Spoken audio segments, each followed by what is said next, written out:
Chapter 936. Oh! Not just Gao Xianji, but all the Anshi generals in the hall brightened at Wang Chang's words. No one had ever heard Wang Chang's theory of war before, and even Gao Xianji found it refreshing, let alone the others. Only Wang Yan and Wang Fu, who had long since grown accustomed to it, showed little reaction.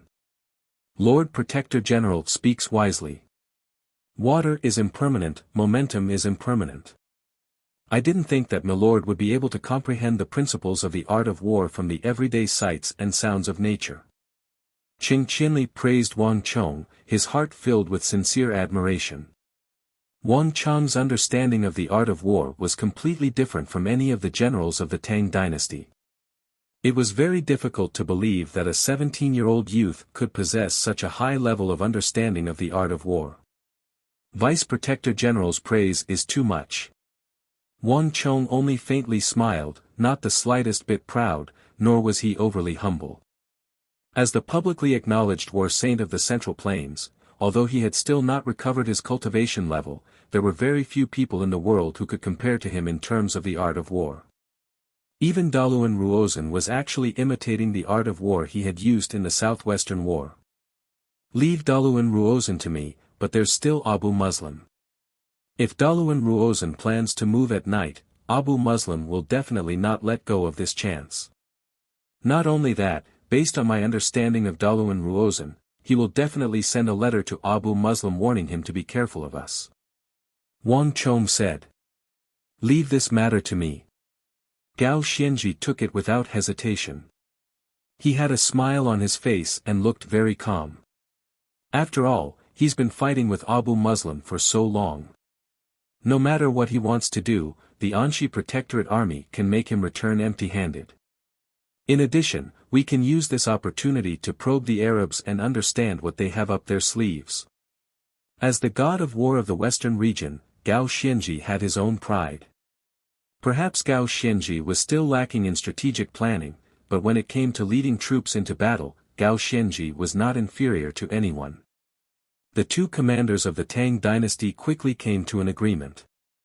Wang Chong would deal with Daluan Ruozhen while Gao Xianji would deal with Abu Muslim. Following that, the two commander-in-chief of the Tang dynasty, together with the generals in the hall, discussed the specific actions and details for a long time. After the discussion was done and there were no problems, they quickly made a decision. All that was left was to wait for nightfall. As time slowly passed, the Western Turks, the Arabs, the Uzan, and the Tang dynasty maintained absolute restraint after the battle.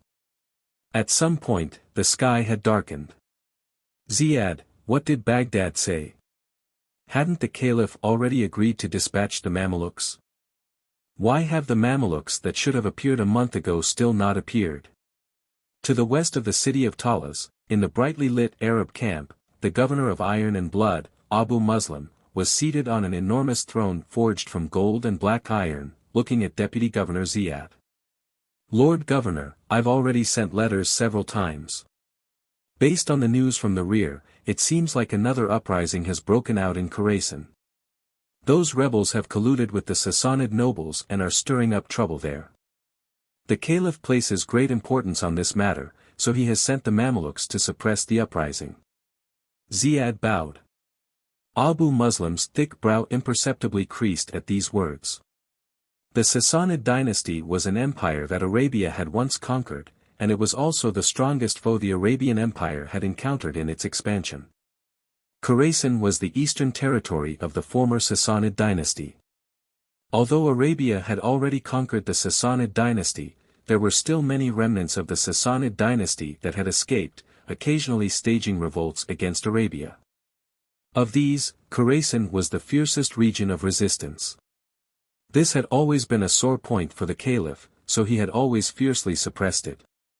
When Abu Muslim had become governor of the East, he had also harshly suppressed that region, but he hadn't expected for long before another uprising had broken out. Have we still not captured those Sassanid nobles? Abu Muslim frowned, a sharp light flashing through the depths of his eyes. Not yet. Those fleeing Sassanid nobles are very cautious, and they have a large number of Khorasani helping them. It's very difficult for us to capture them. The Caliph has already sent Governor Hiero to oversee this matter, and Khorasan has been plastered with posters, but as usual, it will be very difficult for us to capture them. In addition, Ziad hesitated for a moment, then glanced at Abu Muslim. I just received word from the Caliph that His Majesty is extremely dissatisfied with our progress at Talas. Buzz. Ziad's words immediately silenced the tent, all the Arab officers lowering their heads in an oppressive atmosphere. In Arabia, the Caliph's decree was the decree of God, and no one dared to defy the Caliph. The Caliph had never cared about the losses suffered by the governors in battle, nor did he care about how many of their subordinates had died. The Caliph only cared about the results. The failure to take Talas in more than 2 months had already incurred the Caliph's displeasure. If this situation could not be changed, Abu Muslim would soon be replaced. Before this, many governors of the East had been replaced because of this reason. Talas will be taken. The Tang dynasty will surely be defeated. After some time, when the atmosphere in the tent was so heavy that it was almost suffocating, Abu Muslim finally spoke. His voice was like steel, suffused with an unshakable will. Write a letter for me. Tell the Caliph that Abu Muslim will end this battle in 2 months and offer up the western territories of the Tang dynasty as a gift to the Caliph. In addition, once the battle is over, I will start a bloody massacre and use the corpses of 100,000 Tang dynasty soldiers to dispel His Majesty's dissatisfaction. After this battle, not a single one of them will return to the Tang dynasty alive. Abu Muslim's words immediately caused the atmosphere in the tent to become strange and scorching. Any warrior of the Arabian Empire who understood the name Abu Muslim would understand what the word bloody butcher signified. Although this was a boundless terror to the enemies of the Arabian Empire, to the Arabs, whose mission was to kill and conquer, this was a source of excitement, stimulating the morale and fighting power of the entire army. Your subordinate will go.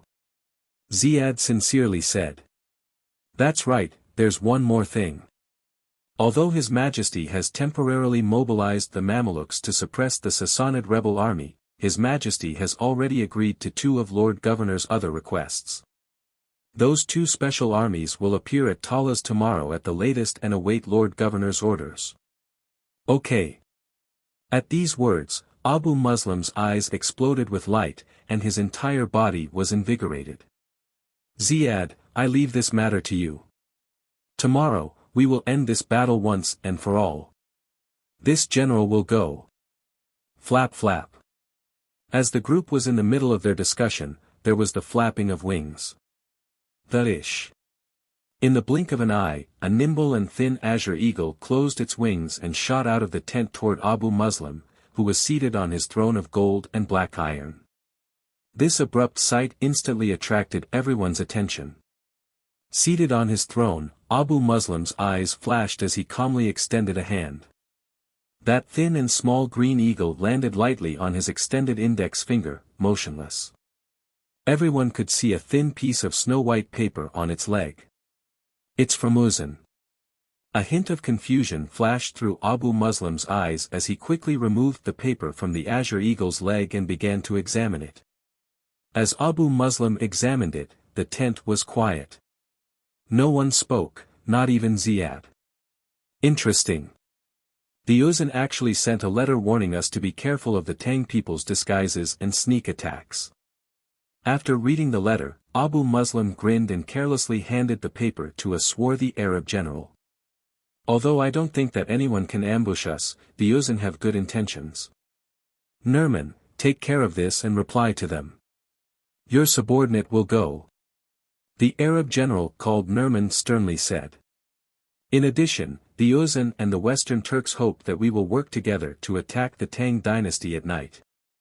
This matter is indisputable and in line with the interests of our Arabs. Nerman, gather your subordinates and get ready. Abu Muslim said. This general will go. Nerman excitedly replied, his eyes glimmering with killing intent as he quickly departed.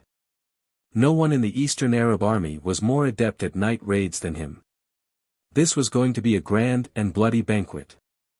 The sky hung low, and this seemed to be the last sunrise and sunset that all of Talas would see before the end of the year. As the sun sank below the horizon, the sky quickly darkened. Several hours later, the sky over Talas had completely darkened. Plush plush plush. As the sky darkened, flames soared into the sky, illuminating the entire city of steel on the eastern front. Everything within a radius of 50 zhang was illuminated. Soon after, the other city of steel on the western front began to spit fire into the sky. Two long streaks of fire pushed the warning line around the two steel defense lines forward. At almost the same time, in the hills to the east, massive bonfires soared into the sky, their light even brighter and brighter than the two steel walls. These blazing bonfires created a wide defensive perimeter for the Uzun and the Western Turks. And right behind them were the Arabs of the West. One blaze after another, blazing and dazzling, illuminated the ice-cold city of Talas like a resplendent night sky. Three forces, four empires, in the instant that night fell, they simultaneously made full preparations.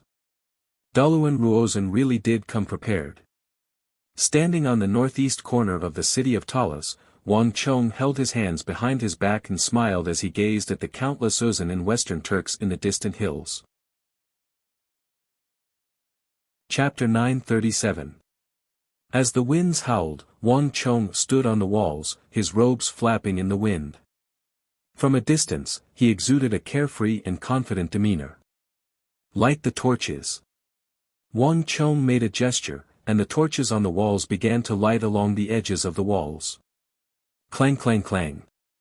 Chains connected to oil lamps hung down from the walls, lighting up the last dark corner of Talas. Whether it was the Arabs or Uzun who wanted to launch a sneak attack on the steel defense line or climb into the city of Talas in the dark, there were no longer any blind spots to speak of. Time slowly passed. Whether it was the Uzun, the Tang people, or the Arab camps, all of them were quiet. The three parties all seemed to be extremely restrained, and they were all living in harmony. From the first night until the hour of the Z period, there were no attacks. But even so, the mood in the city of Talas did not relax in the slightest. On the contrary, it only grew more tense. The guards of the eastern, western, and central city of Talas were all on high alert, even more careful than before.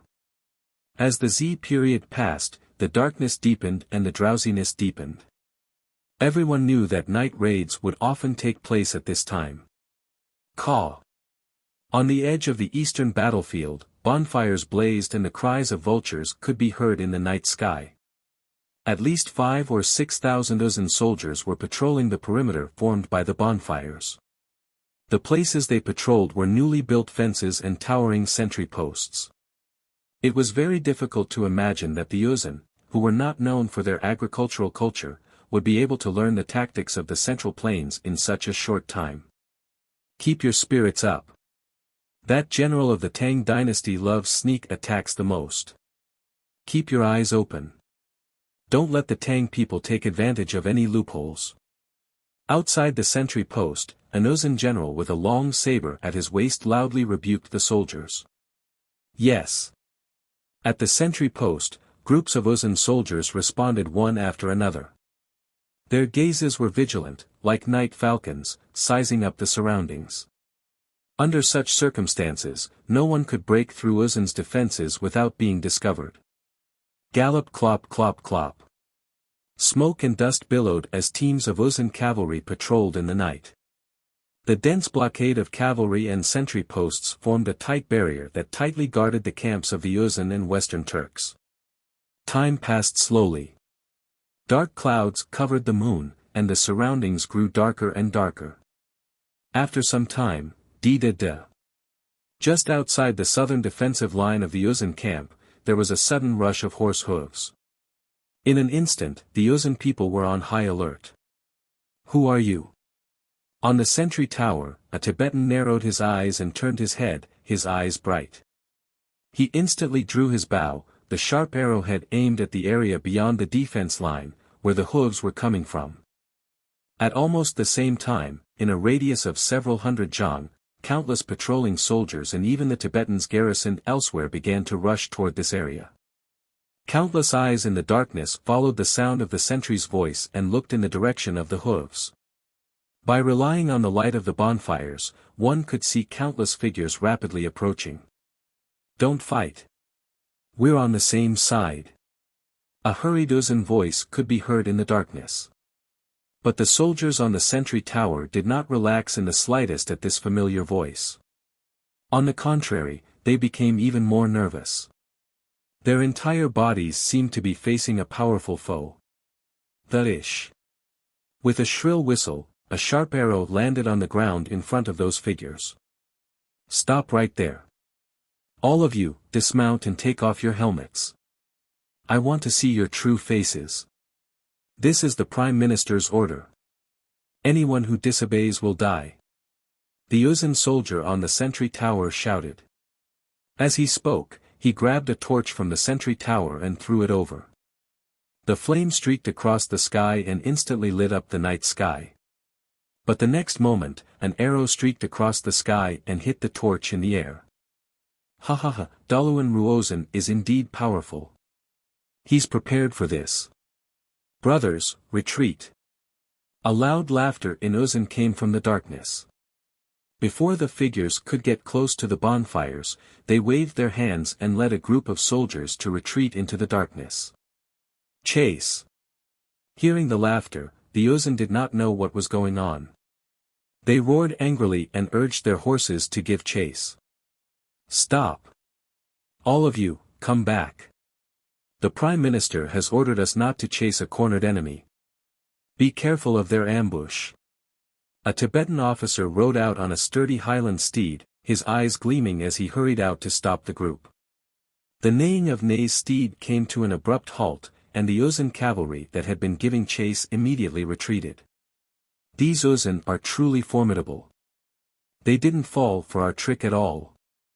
Deep in the night, Sun Jiming watched the retreating Uzun soldiers, a hint of interest in his eyes. "Daluan Ruozan truly is formidable.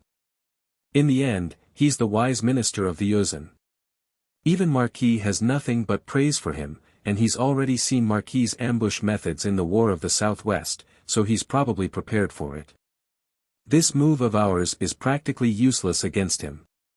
Behind Sun Jiming, a Tang dynasty horseman who had participated in the War of the Southwest said. It's more fun to be on guard. Let's retreat for now.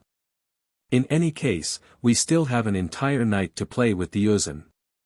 Sun Jiming chuckled nonchalantly and led the group away, disappearing into the depths of the night. At almost the same time, the news that the Tang people had disguised themselves as Uzun soldiers to launch a sneak attack had reached the army camp behind the hills. The camp was brightly lit, and the precious map of the continent was spread out on a pitch-black metal table. Sitting next to it were Daluan Ruozan, Wuxia Wuzong, Dusong Mangpoj, and Dawusali. Just as Prime Minister predicted, that brat is up to his old tricks again. Wuxia Wuzong coldly snorted at the messenger's words. He's using the same method twice. It seems like I overestimated him." Daluan Ruozan grinned, unconcerned. In his view, Wang Chang's methods had been nothing more than a child's game, utterly meaningless. If this is all he has up his sleeve tonight, I'm afraid everyone will be able to rest easy. Could it be that this was all he had and that Prime Minister overestimated him a little? Could a teenager have started learning the art of war in his mother's womb?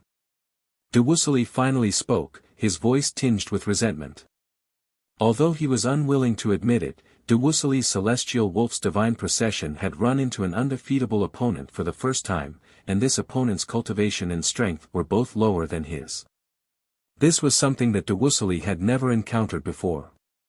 To do this in front of Wuxia Wuzong, Dusong Mangpoj, and the other great generals had utterly humiliated Dawusali. On the side, Dusong Mangpoj slightly creased his brow at these words, but he said nothing. General's words are reasonable, but there's no harm in being careful. We should still be on our guard and be a little cautious. Daluan Ruozan only faintly smiled, offering no retort. Daluan Ruozan would never underestimate an opponent who had once defeated him, but there was no need to explain this to Wuxia. Prime Minister, do you need me to join the patrol? Dusong Mangpoj, who had been silent this entire time, suddenly spoke. This way, if the Tang people make a move, I can come to their aid at any time and make sure that they never return. There's no need. Daluan Ruozan's smile faded into a frown, and he quickly rejected Dusong Mangpoj's proposal. In the Battle of the Triangular Gap, Dayan Mangpoj had died in battle and Dusong Mangpoj's tens of thousands of soldiers had been almost completely wiped out. Ever since that battle, Dusong Mangpoj had been in a rush to get revenge, even kneeling in front of the Great Snow Mountain Temple. How could Daluan Ruozan not understand what he was thinking? But now was not the time to let his emotions affect his decisions. As a general, you have to oversee the center of the army. You can't do everything yourself. You can just leave these minor matters to your subordinates. Moreover, the Tang people are crafty. Whether it's that Wang Chong or Gao Xianji, they're both experts at scheming. If they learn that you're participating in the patrol, they can use tactics to tire you out, making you constantly on the run without any time to rest. If a major battle breaks out, our defeat will be assured. With these final words, Daluan Ruozan's expression became extremely solemn. Dusong Mangpoj was quiet for a few moments, and then he finally nodded. The night was getting darker, and the faint moonlight from before had completely dimmed. 15 minutes later, while Daluan Ruozan and the others were still discussing countermeasures in the tent, the panting of hooves came from the center of the Yuzhan defense line. Who goes there? In the dark night, countless arrowheads were aimed in the direction of the sound of the horses' hooves.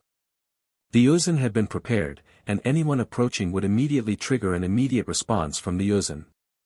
Piercing the defenses of the Yuzhan was no easy task. It's us. Don't attack. We've received orders from the Wuxia Great General to report to your Yuzhan commander's camp. A choppy voice in Yuzhan came out of the darkness. The Western Turks. A hint of surprise flashed through the eyes of the soldiers on the sentry post, and they slowly loosened their bows. Even a muscular and swarthy Yuzhan general with a long saber at his waist slowly sheathed his saber. In the light of the bonfires, they could clearly see that the figures on the other side were wearing Western Turkic armor. Put down the arrows. Without my order, no one is allowed to attack. The swarthy Yuzhan general ordered as he waved down his arm. His eyes had been brimming with wariness, but they were now much more relaxed. The Western Turks and the Yuzhan were allies, and although they did not speak the same language, they still had a common enemy. Fighting and causing misunderstandings would be detrimental to the overall situation. Many thanks. Chapter 938. Wait a moment. As the Western Turks were about to approach, the Yuzhan general at the sentry post suddenly called out to stop them. At the same time, he turned around and gestured behind him. While the Turks were still confused, a white horse galloped out from the rear. Which cavalry unit are you from? Do you have proof of the great general's summons? Do you have a token? A string of harsh words in Western Turkic came out of the general's mouth, leaving everyone dumbfounded. There was a Western Turkic soldier in the Yuzhan army. Stop. Kill them. While the Western Turks were still in a daze, the Turkic soldier on the white horse seemed to notice something and pointed a finger across from him as he harshly bellowed, "What are you waiting for?" Swish swish swish. Without the slightest hesitation, countless arrows shot toward the Western Turks. Ha ha ha, this Daluan Ruozan truly is formidable. He even managed to guard against this. Consider him formidable. He actually managed to plant a Western Turk in the Yuzhan camp. Brothers, retreat. After dodging the arrows, the Western Turks heartily laughed. As expected, it was the Tang people in disguise. The Turks swiftly left with the galloping of horses. General, this Daluan Ruozan is very difficult to deal with. A Tang people soldier wearing Western Turkic armor said as they left the Yuzhan camp. If he was easy to deal with, how could he be called a wise minister? There would have been no need for Marquis to personally make such a grand plan. Qing Sanyuan took off his helmet and heartily laughed. This Daluan Ruozen's defense is truly impenetrable. If this continues, it'll be very difficult for us to gain anything. One of the cavalrymen of the Tang dynasty said unwillingly. Using the gap between the Western Turks and the Uzun to disguise themselves as Western Turks and launch a sneak attack on the Uzun was a rather good idea, but who could have expected that Daluan Ruozen would have placed real Western Turks in his army to distinguish the real from the fake? It was clear that he had long since anticipated this. This made the soldiers of the Tang dynasty, who knew little about Daluan Ruozen, feel deeply troubled. Fighting with such a powerful opponent made their scalps tingle. It seemed that their every move was within his expectations. At this moment, everyone suddenly felt how powerful their Marquis was. What are you afraid of? Ignore him. He's just a defeated opponent of Marquis. No matter how powerful Daluan Ruozen is, can he be more powerful than Marquis? Qing Sanyuan laughed heartily. He did not mind the soldiers' worry at all. Let's go. Our mission is complete. I'll leave the rest to Kong Xian and the others. Galloped off into the distance, the group returning to the Tang dynasty camp in Talas. Bang! A few moments after Qing Sanyuan's group left, the Western Turkic camp was also in a state of turmoil. Prime Minister. We just received word that the Tang people disguised themselves as Western Turks and launched a sneak attack on our camp. A messenger rushed in from outside the tent of the Uzun commander. Great General. Our camp has been attacked. The Tang people disguised themselves as Uzun soldiers and launched a sneak attack on us. A few moments later, another Western Turk had charged in. Two pieces of news, one after the other, were delivered to Daluan Ruozen. Everyone in the tent looked at each other in dismay, and in a flash, Wuxia Wuzong, Duwusili, and Dusong Mangpoj all turned to Daluan Ruozen. Daluan Ruozen's initial plan to plant soldiers in each other's camps had been somewhat disapproving, but it now appeared that if not for Daluan Ruozen's arrangements, the Tang people would have already succeeded. Just think about it. If the Tang disguised themselves as Tibetans or Western Turks and openly approached under the banner of an alliance, no one would have been able to predict such a thing unless they had made preparations beforehand. Prime Minister is wise. Duwusili truly admires you. Duwusili said. Only now did he truly admire this Prime Minister of the Uzun Empire's Ngari royal lineage. Daluan Ruozen only smiled, his brows slightly lowered as a pensive look appeared in his eyes. Prime Minister, what's wrong? Wuxia Wuzong and Dusong Mangpoj both sensed something and spoke at the same time. Daluan Ruozen's reaction was completely unlike that of someone who had predicted his opponent's movements and won. It's hard to say. Daluan Ruozen slightly creased his brow. If Wang Chong had only made his first move, I might have calmly smiled and told everyone that there was nothing to worry about. But he put on our armor and attacked the Western Turks, and then he put on the armor of the Western Turks to attack us. Although everything seems to have gone according to my plan, I don't dare to relax after these two incidents. Prime Minister means that his actions are just to confuse us and that he has other plans. Duwusili said. After all, he was one of the top-class great generals of the Western Turkic Khaganate, and Daluan Ruozen's words made Duwusili vaguely think of something. I can't be sure for now, but I can guarantee that this is not all he has. Since he's made 3 moves, he definitely has more up his sleeve. But I still don't understand. How did he break through my defenses?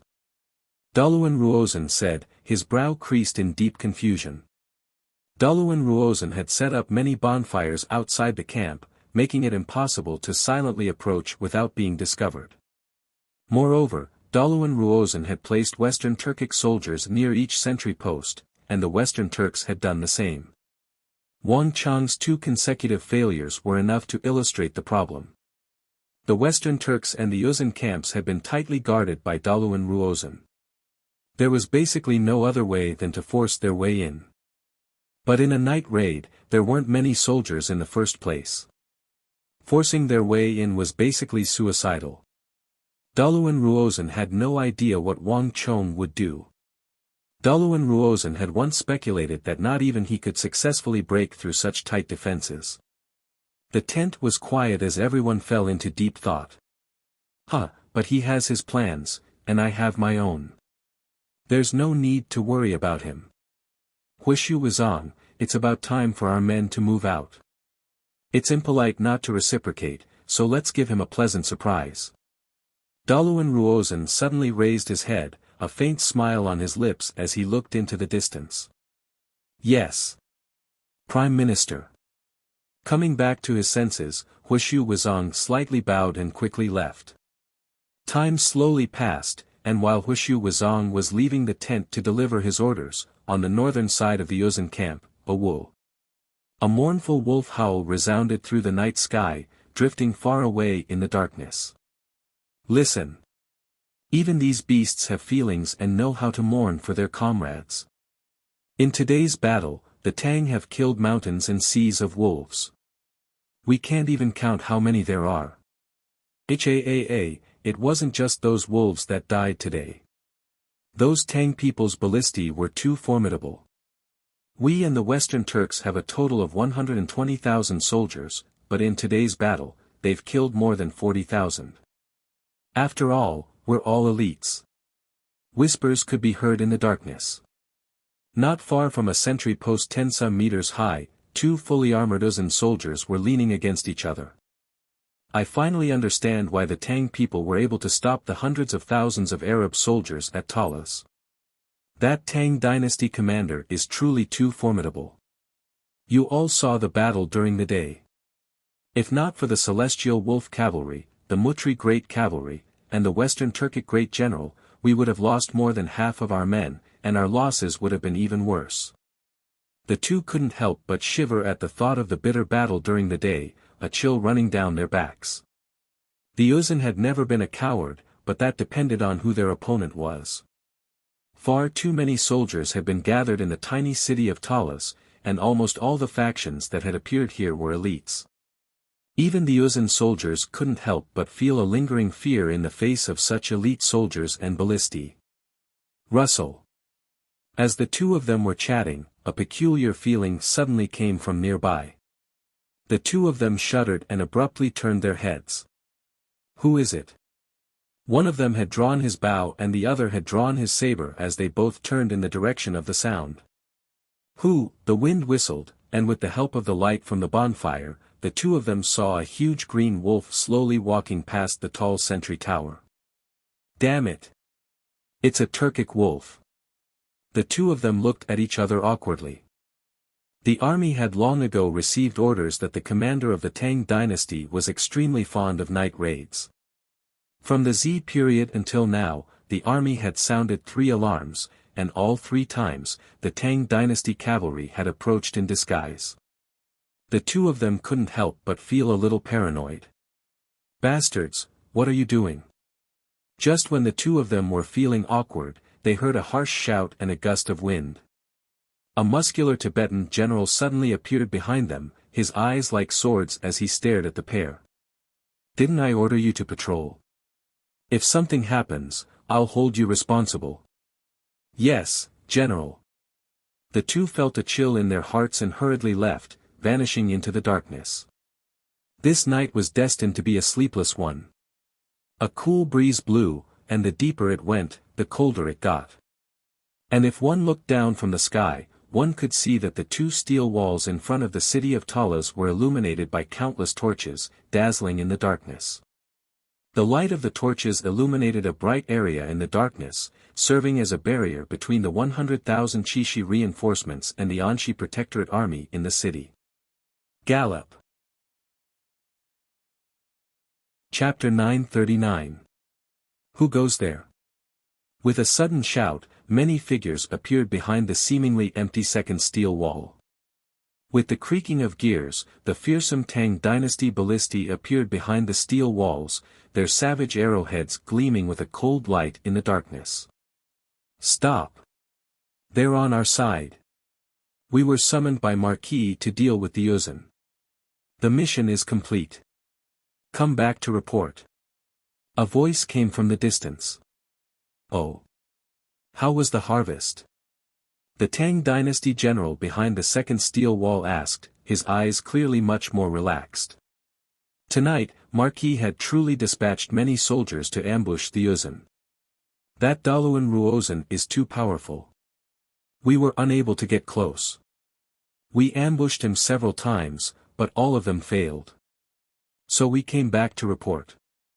The other side replied. Their warhorses slowed down, but they did not stop. That's true. That Prime Minister of Uzun is truly formidable. Even General Qing Sanyuan and the others failed, much less you. The candle flames flickered, and the Tang dynasty general behind the steel walls said, unsurprised.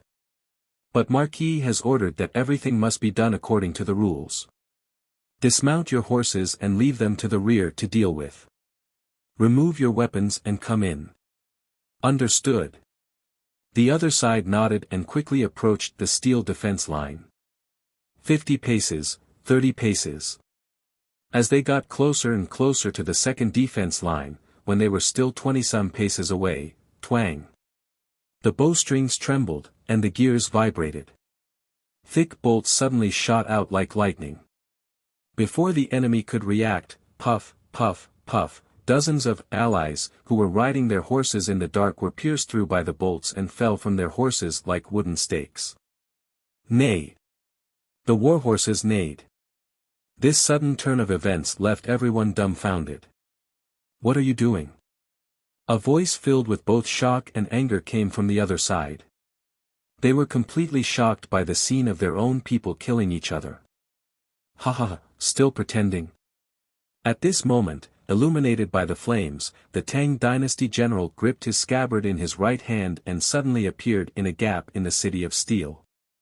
Marquis sent out a total of 4 armies. The first 3 armies have already completed their missions and returned. The 4th army hadn't even launched their attack yet, so how could they return in defeat? Why didn't you choose a better person to lie to, you crows? Hiss. Hide. Man. The last few words were spoken word by word, and they revealed waves of ridicule. Buzz. For a moment, the opposing Great Tang army was deathly still. Then, all the dead silence and shock turned into an earth-shattering roar. Kill. Kill them. Kill all the Tang people. Outside the steel walls, the Great Tang army that had been in a state of shock suddenly revealed its true face.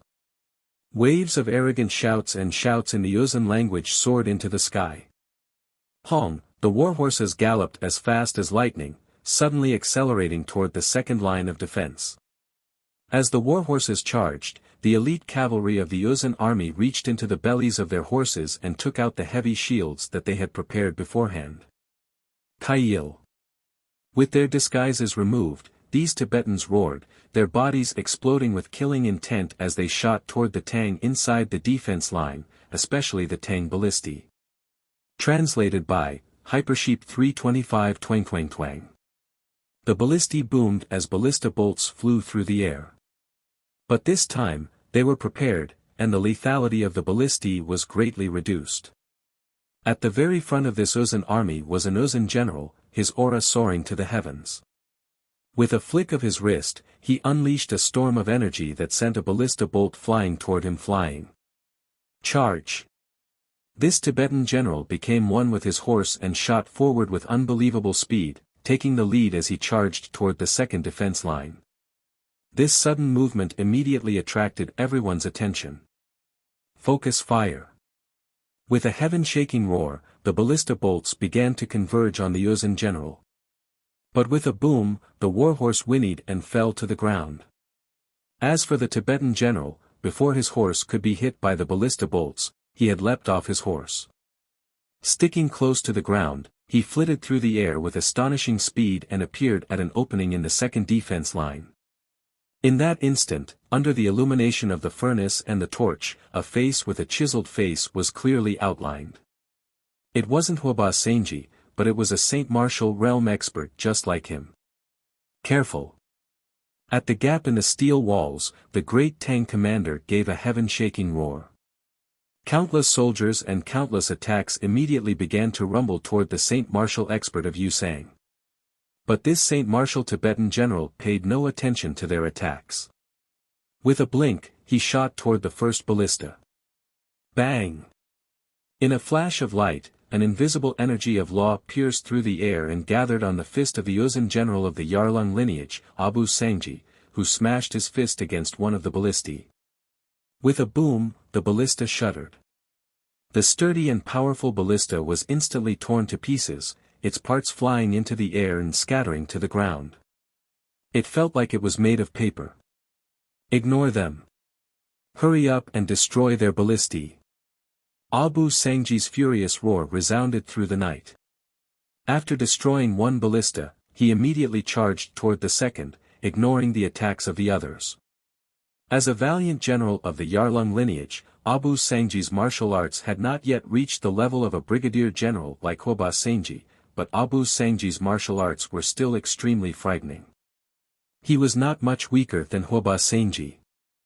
Although Daluan Ruozen's westward march against the Tang people appeared to be going against the Tsenpo on the surface, he had countless people assisting him. Abu Sangji had served at Daluan Ruozen's side at the behest of the Yarlung lineage king. He had been closely following the Tang army this entire time. The ballistae of the Tang dynasty were extremely tough and could be repaired. Only metal element experts could completely destroy them and make them impossible to repair. This was the true reason why Daluan Ruozen had sent him on this night raid. The Tang dynasty army at Talas was now rife with experts, including many top-class Tang generals. They could arrive at any moment, and not even Abu Sangji dared to act recklessly. Time was short, and Abu Sangji had to destroy the ballistae as quickly as possible. This was the true purpose of this night raid. Otherwise, killing a few hundred or even 1,000 of the 100,000 Tang dynasty soldiers would be meaningless. It would be like trying to put out a cart of firewood with a cup of water. Roar! Kill! With Abu Sangji taking the lead, the other Uzun cavalry braved all sorts of attacks to break through the second defense line. None of them engaged in battle. Everyone had a clear goal. Once they broke through the defense line, they would immediately break through the ballistae. Boom! A Tibetan soldier charged up to a ballista and smashed down with his fist, instantly smashing the ballista into smithereens. Enemy attack! Shrill cries resounded through the night as wave after wave of Tang dynasty soldiers surged in. The effect of choosing to launch a sneak attack after the Z period was now on full display. Even though the city of Talas had more than 100,000 soldiers, the vast majority of them were in a state of deep sleep. They had to prepare for the battle that might occur during the day, so not many soldiers were rushing over. But even so, the Tang dynasty cavalry that had been summoned from all sides still outnumbered the Uzun soldiers who had come to launch a sneak attack. Wave after wave of cavalry surged forward, their swords and sabers flickering in the light of the flames. Hurry! Abu Sangji's shout resounded through the second defense line. Countless Uzun cavalry charged through the gaps in the defense line, enduring the attacks of the Tang dynasty soldiers as they charged toward the ballistae. The soldiers that Abu Sangji had brought with him were the most unique soldiers of the Uzun. All of them had metal element abilities, and although their abilities differed in strength, they were the most effective against the Tang dynasty ballistae. Bang bang bang. 1, 2, 3. In a few short moments, 10 some Tang dynasty ballistae had been destroyed by Abu Sangji. On the other side, the thousands of Uzun cavalry had clearly divided into two groups. One group held round shields to block the attacks of the Tang people while the other focused on attacking the Tang dynasty ballistae behind the defense line. Although these people were far weaker than Abu Sangji, they had the advantage in numbers. In a few short moments, 70 to 80 Tang dynasty ballistae had been blown into the air and scattered in fragments. 100, 200. Although the Uzun elite cavalry had only been charging for a short time, their clear goal allowed them to destroy 200 to 300 Tang dynasty ballistae. For the Tang dynasty army, which only had 3,000 ballistae in total, this was an enormous loss, and the losses were still growing. However, the Uzun army had also paid an enormous price. Screams filled the air. In just a few moments, more than 1,000 Uzun elites had died behind the second defense line. There were simply too many Uzun soldiers charging in from all directions. Each Uzun cavalry was being attacked by at least 4 or 5 Tang dynasty soldiers at the same time. Even though these people were all elites and each of them was wearing the best armor, it was still difficult for them to withstand so many attacks. Whoosh! Whoosh! Swords pierced through the chinks in the armor of these Uzun soldiers, stabbing through their chests from the front and coming out from the back, their blades as red as blood. The eyes of these Uzun cavalry were wide open, their throats gurgling as they fell to the ground. Their blood flowed down their bodies and into the ground, dyeing it red. A thick bloody mist and the stench of blood filled the air. Chapter 940. Wonderful. Abu Sangji's heart was bursting with excitement. In just a few short moments, they had already destroyed 400 to 500 Tang dynasty ballistae. This was an unimaginable harvest. It had to be known that this ballista force could easily wipe out 5,000 to 6,000 Uzun cavalry in a single volley. And if they were used on the battlefield for a long time, their lethality would be unimaginable. Where there is a harvest, there is a price to pay. If we can destroy all the Tang dynasty ballistae, it doesn't matter if all of us die here. Abu Sangji quietly said to himself. He felt no pity for those who had died. A night raid had always been a risky operation with no return. Those who survived would be lucky, and those who did not would die. The most important thing was whether or not they had achieved their strategic objectives. Get ready. Retreat. More and more Tang people were gathering around them, and each ballista was being guarded by a large number of soldiers. In these circumstances, it would be extremely difficult to succeed. Abu Sangji immediately gave the order to retreat. Boom! In a flash, Abu Sangji appeared 20 paces away, the golden stellar energy of the Saint Martial realm exploding. Aya! Screams rang out as 30-some fully armored Tang soldiers were sent flying like ragdolls, vomiting blood as they flew through the air. Run! Abu Sangji turned his head and shouted at the trapped Uzun cavalry. After doing all this, he leaped into the air, immediately snatching a Tang warhorse and mounting it. Without any hesitation, he charged toward the eastern side of the second defense line. Abu Sangji could see that the distant gate of Talas was open, and the Anxi Protectorate Army's vice-commander Qing Qianli was already riding out. Qing Qianli was a peak brigadier general and one of the strongest soldiers of the Tang dynasty army. Abu Sangji was currently no match for him. No matter how much Abu Sangji wanted to expand his victory, he had no choice but to retreat. Abu Sangji reacted quickly. Neigh let out a long neigh and Abu Sangji leapt out of the gap in the second defense line. Everyone, listen up. Don't stay here. Retreat at full speed. Abu Sangji's screams echoed across the battlefield. The results of this battle were far greater than he had imagined. A single ambush had destroyed 400 to 500 ballistae. If he did this a few more times, the Tang dynasty's ballista army would essentially be wiped out. Now, as long as they returned to the camp, this operation would be considered a complete success. Go!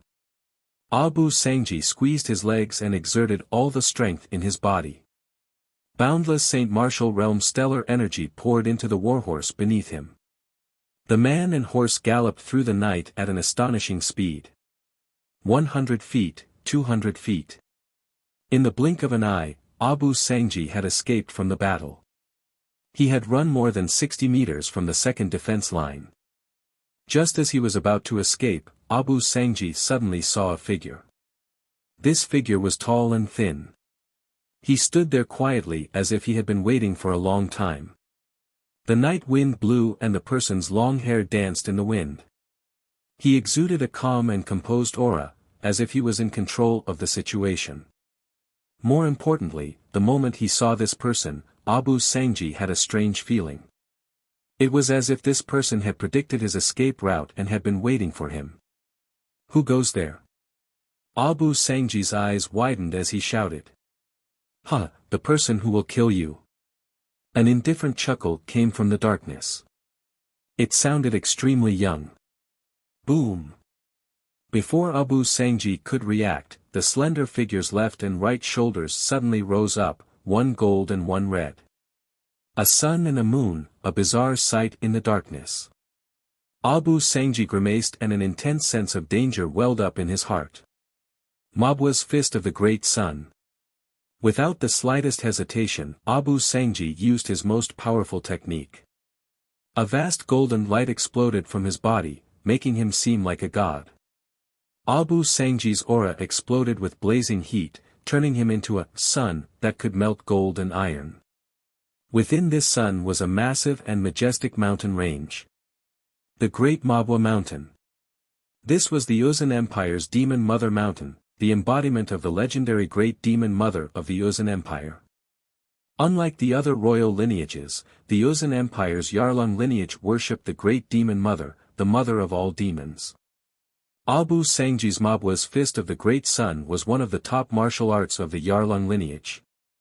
Rumble. In the darkness of the night, Abu Sangji and his horse were as one. Like a burning sun, they shot toward the Taoist like a meteor. At the same time, Abu Sangji heard a faint chuckle. Great Yin-Yang Heaven Creation Art. Rumble. There was an earth-shattering boom as the two figures collided more than 60 meters away from the second defense line of the Tang dynasty. At that moment, time and space were silent, the sun and the moon were silent, and everything seemed to have come to a standstill. Then, a strong wind swept in all directions, and even the shockwaves that were more than 60 meters away hit the steel wall with a series of loud bangs. This earth-shaking battle had begun fiercely and ended simply. In the blink of an eye, this battle between Saint Martial experts was over.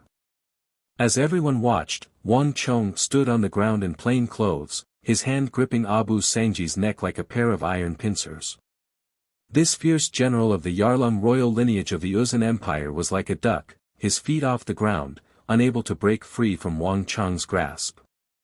Under the effect of the great Yin-Yang Heaven Creation Art, an endless stream of Saint Martial energy surged into Wang Chong's body. Wang Chong's aura surged as his strength continued to grow under the influence of the Saint Martial energy. Meanwhile, Abu Sangji's strength continued to drop like a punctured rubber ball, and his stalwart body began to shrivel and wither like the skin of an orange. Evil, evil art. Abu Sangji's eyes were wide with fear. He had fought all his life, never fearing anything, never retreating. Even if he died on the battlefield, he would not regret it. But what was happening to him now had completely defied common sense and could not be explained with logic. Without question, this was the most terrifying evil art of all. Wang Chong only sneered, not even bothering to explain. Too weak. With a faint smile, Wang Chong snapped Abu Sangji's neck. All of the latter's energy had been sucked dry by Wang Chong, and he fell from Wang Chong's hand like a ragged sack. With Abu Sangji's energy, Wang Chong's strength had once more swelled to another level. Saint Martial Tier 6 or 7 is still not enough. I thought that Daluan Ruozan would at least send out a brigadier general, but it seems like he's even more cautious than I thought. Given Wang Chong's current strength, he wouldn't even need to use the God King Yama to easily kill anyone who wasn't a top-class general. Abu Sangji alone was far from being his match. Marquis. As Wang Chong was slowly drawing back his energy, the sound of galloping hooves could be heard. Sun Jiming and the others dismounted and rushed to Wang Chong's side. How did it go? Wang Chong flicked his sleeves and raised his head. We killed more than 3,000 people in total. The rest have all escaped. The Uzun this time are very powerful, and it seems like Daluan Ruozan has made ample preparations. If not for Marquis's foresight, we really might have suffered heavy losses. Sun Jiming bowed. Sun Jiming admired Wang Chong from the bottom of his heart. Back at Deflecting Blade Manor, everyone had viewed Wang Chong as a god, and they all looked forward to fighting alongside Wang Chong on the battlefield.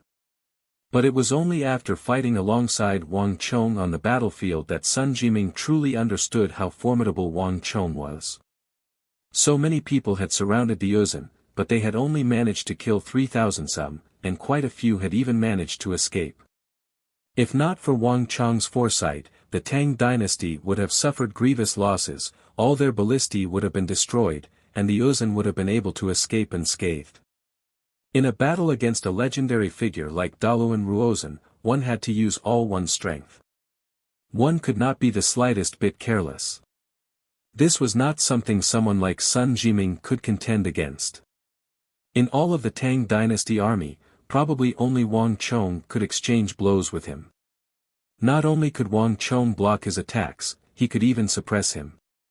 Marquis is even stronger than the legends of Deflecting Blade Manor say. Sun Jiming lowered his head and said sincerely to himself. Very good. There's no need to worry about those who escaped. Tell Xue Qianjun to have the pursuing soldiers withdraw. Wang Chong indifferently said. In addition, how are things on Li Sai's side? Replying to Marquis, General Li and the others have already successfully infiltrated the camp. There's still no sign of activity on the Yuzhen side, so they probably haven't discovered anything yet. But based on the time, General Li and the others should be moving soon. Sun Jiming sternly said. In this night raid, Sun Jiming, Cheng Sanyuan, and Kong Xian were merely a cover, bait. The army led by Li Sai was the true attacking force. Boom! As if in response to Sun Jiming's words, a massive explosion came from the distant Yuzhen camp. A bonfire was blasted into the sky by stellar energy and transformed into a firework that attracted the attention of countless people. They're moving out. Sun Jiming's heart trembled as he subconsciously asked. The distant fireworks were like some sort of signal, instantly causing the quiet Tibetan camp to fall into an uproar. Shouts and shouts shook the heavens. In the darkness, countless Tibetans were charging toward the place where the fireworks were exploding. Daluan Ruozan, you're still a step behind. Wang Chong looked into the distance and smiled. Then, he turned to Sun Jiming. Sun Jiming, pass down my order. Tell Chen Burang to begin the operation. Yes, Marquis. Receiving the order, Sun Jiming immediately flew off, disappearing into the darkness. Not long after he disappeared, 53, a shrill cry sounded. In the darkness, a massive boulder shot into the sky, drawing an arc in the air as it smashed toward the Yuzhen camp. And this boulder from the catapult had completely lifted the curtains on this three-way night raid. Chapter 941. What's going on? What happened? In the commander's tent behind the distant hills, Daluan Ruozan suddenly stood up, his face paling. He had already dispatched the soldiers to attack the Tang dynasty's ballistae, but before they could return with any success, something had happened in his own backyard. And what made Daluan Ruozan most uneasy was that even though he had made so many arrangements, heard the sounds of fighting, and seen so many fires, there had still been no report from the messengers. This sort of situation would have never occurred in Daluan Ruozan's plans. Prime Minister. Enemy attack. The Tang people have launched an attack. A panicked Yuzhen soldier rushed in upon hearing the noise. What about their numbers? Direction? Cavalry or infantry? Why has there still been no report? The sentries, have they not responded at all? Daluan Ruozan sternly said, almost instinctively sensing that something was wrong. Replying to Prime Minister. We have no idea how many people they have or which direction they're coming from. The camp is in chaos. Everyone only knows that the Tang people have launched an attack, but we have no idea where they are. The Yuzhen soldier who had rushed in said, a look of unease on his face. What? Daluan Ruozhen grimaced. Without time to speak, he strode over the metal table, threw aside the curtain, and rushed out of the tent. Behind him, Dusong Mengpoj and Huishu Wuzong exchanged glances and followed. Whoosh! A gust of wind blew a spark toward Daluan Ruozhen and Huishu Wuzong, who had just walked out of the tent. In a flash, the spark was obliterated in the air. As the air howled, Daluan Ruozhen and Huishu Wuzong raised their heads. They immediately saw a massive and blurry silhouette flying over their heads. With a boom, it smashed into the camp behind them. Aya! Screams rang out as a blazing bonfire was struck by a massive meteor, exploding into fireworks. Catapults. As this thought flashed through Daluan Ruozhen's mind, his entire body turned into a nasty grimace. What's going on? Didn't we already pull back the camp, out of the range of the catapults? How could the Tang people's catapults still be able to throw so far and attack the camp behind us? At this moment, Dusong Mengpoj had walked to Daluan Ruozhen's right side, his expression extremely grave. In the battle during the day, everyone had seen the power of the Tang dynasty's steel catapults. Almost all the catapults of the Yuzhen and Arabs had been destroyed by the Tang dynasty. Thus, when setting up camp at night, Daluan Ruozhen had taken special precautions against this move. Other than a few sentries, 80% of the army was outside the range of the catapults. Hundreds of boulders rained down, covering almost all of the Yuzhen camp. This was not normal. Because they've moved the catapults forward. Daluan Ruozhen said. That sliver of unease in his heart had finally been confirmed.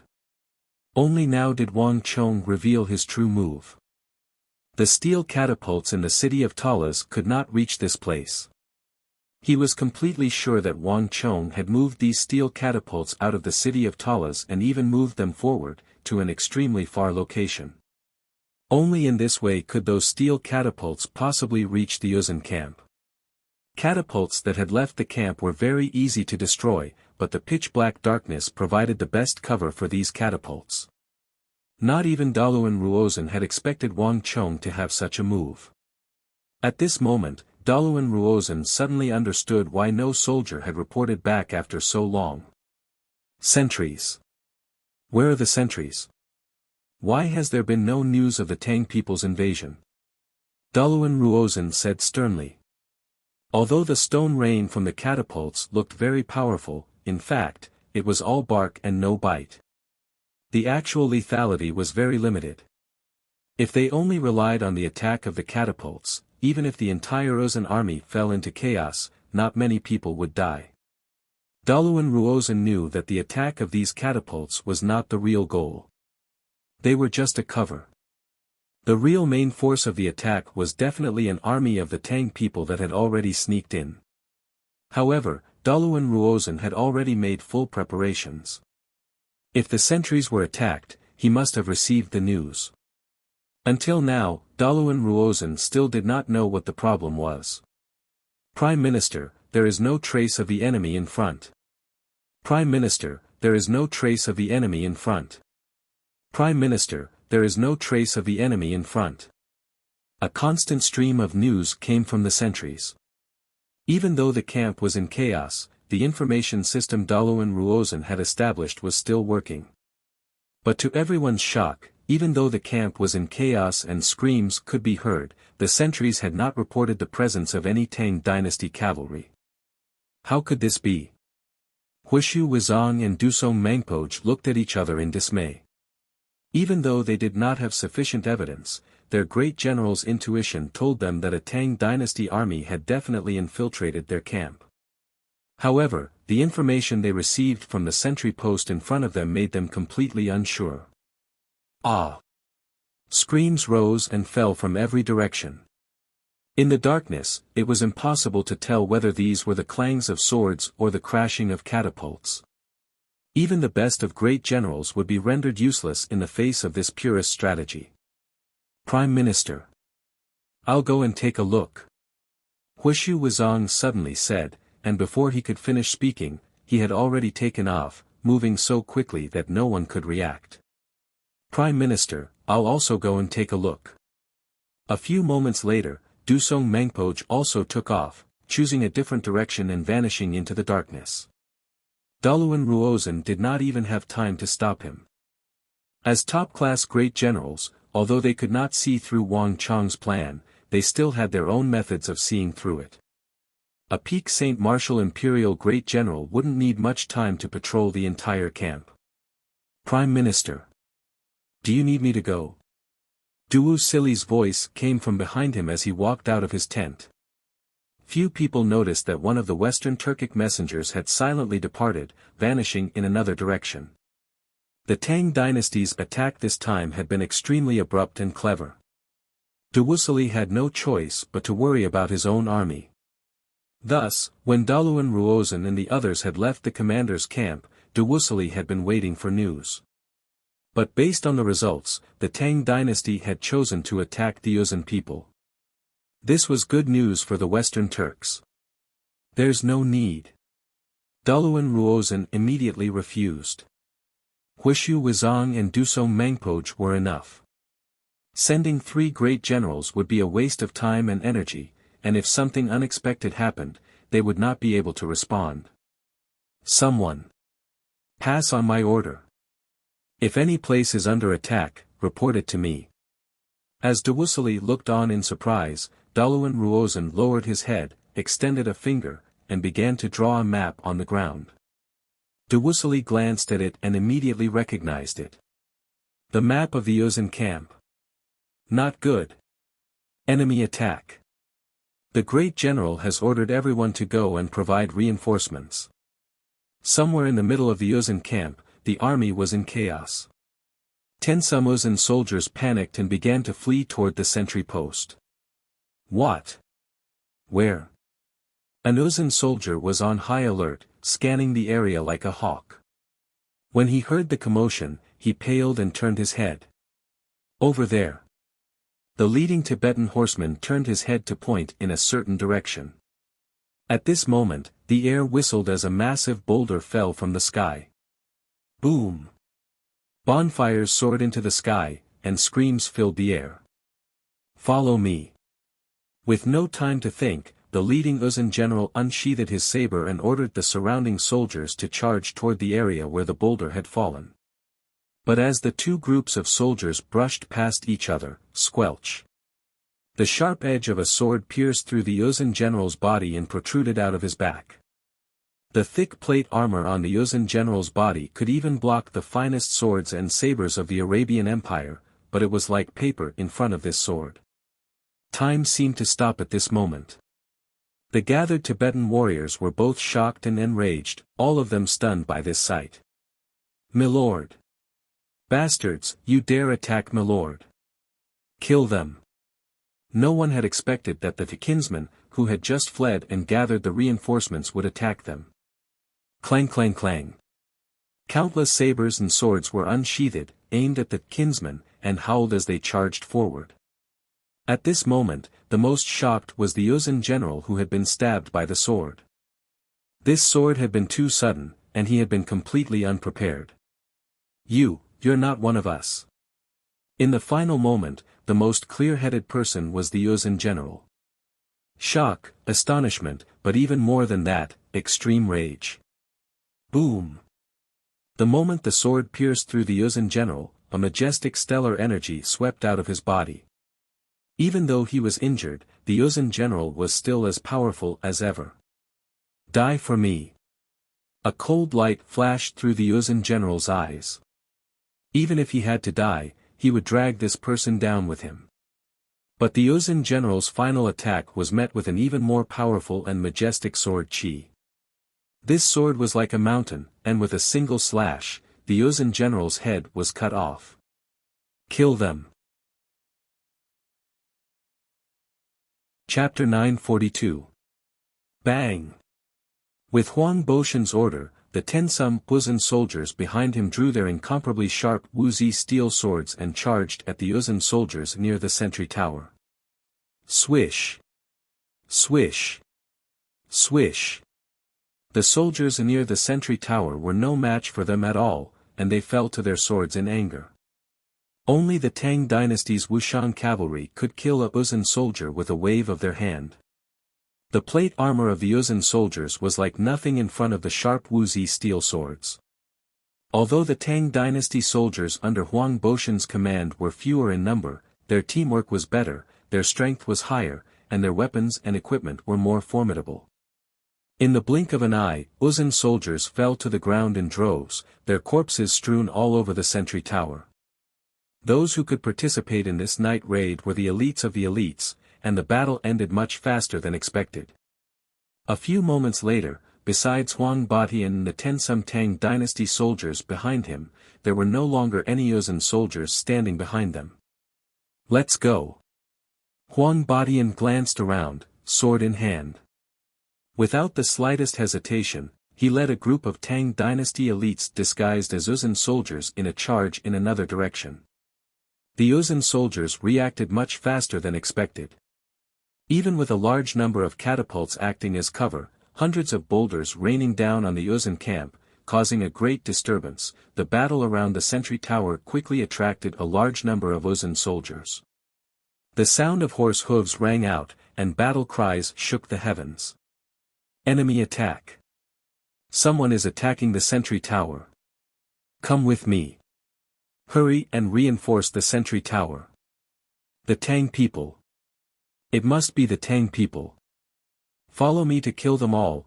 That the sound of hooves and footsteps rapidly approached, but before these people could arrive, Huang Batian had already led his group away. They had come in too much of a hurry, and the battle had ended too quickly. In addition, these people had no desire to continue fighting. By the time they arrived, all they saw was a ground littered with corpses. Everyone, keep up, don't fall behind. Remember what Marquis said before, Daluan Ruozan is very smart and good at calculation. From the moment we attacked the sentry tower, he was quickly calculating our position. We must never, ever stay in one place. Huang Batian said harshly. This operation was led by Li Sai, but everyone knew that the real mastermind behind this was definitely not Li Sai, but Wang Chong, who was far away in the military camp. Understood. Everyone responded. In this night raid against the Uzun army had fallen into an extremely passive position. Perhaps not even Daluan Ruozan knew that he had fallen completely into Wang Chong's control. The rhythm of this battle, whether it was the feint or the final attack, as well as Daluan Ruozan's calculating abilities, had all been calculated by Wang Chong. Perhaps not even Daluan Ruozan knew that he had already lost this battle. Kill! A few moments later, a heaven-shaking battle cry resounded through the air once more, but this time, it came from a place nearly 1,000 feet away from the sentry tower. If one paid attention, they would discover that Huang Batian and the others didn't randomly choose a place to attack. Each place was extremely far away and seemed to follow some sort of pattern. And if one looked down from a higher vantage point, they would discover that the entire Uzun camp was filled with battle cries that seemed to be connected to each other. Meanwhile, behind the hills, next to the Uzun commander's tent, Daluan Ruozan was kneeling on one knee, his slender finger constantly moving. His brow was tightly furrowed and his lips were moving, a sharp light constantly flashing through his eyes. Ever since the battle began, all sorts of information had been pouring in from all directions. Every time a location was attacked, Daluan Ruozan would make a mark on the map of the camp. The entire map of the campsite was already densely packed with markings. And these markings were constantly increasing. Daluan Ruozan was half squatting there, motionless, but his mind was rapidly calculating. At this time, even the celestial wolf Great General de Wussili was quietly standing behind him, not disturbing him. The ability that Daluan Ruozan had displayed was astonishing even to someone like de Wussili. From the perspective of martial arts, Daluan Ruozan's intellect was insignificant, but his strength was reflected in an even higher level of difficulty that ordinary people could only look up to. In the realm of intelligence, the role of force was negligible, but the role of intelligence was decisive. In this realm of strategy, Daluan Ruozan was unquestionably the greatest general. Found it. A sharp light suddenly flashed through Daluan Ruozan's eyes. Daluan Ruozan raised his head, his furrowed brow finally relaxing. Someone. Call General Huoba Senji over.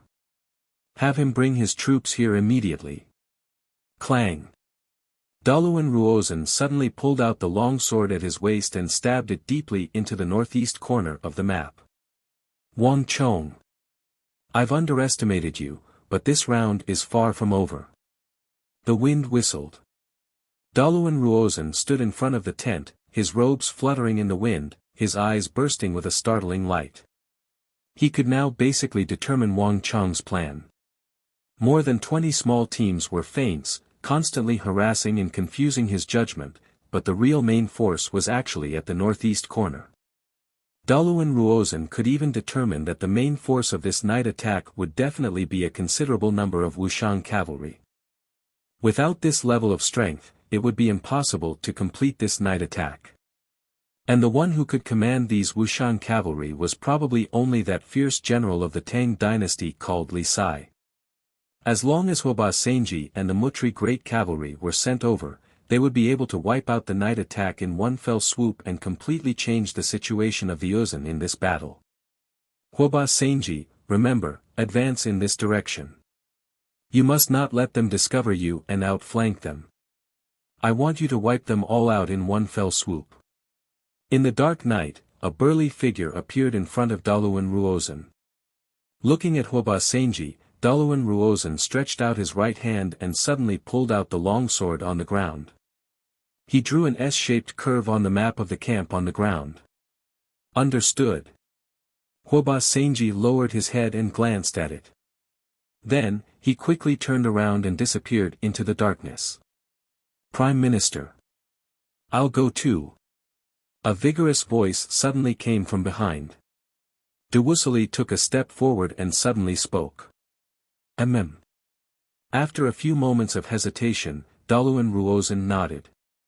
In this clash, Yu Sang had already lost the initiative.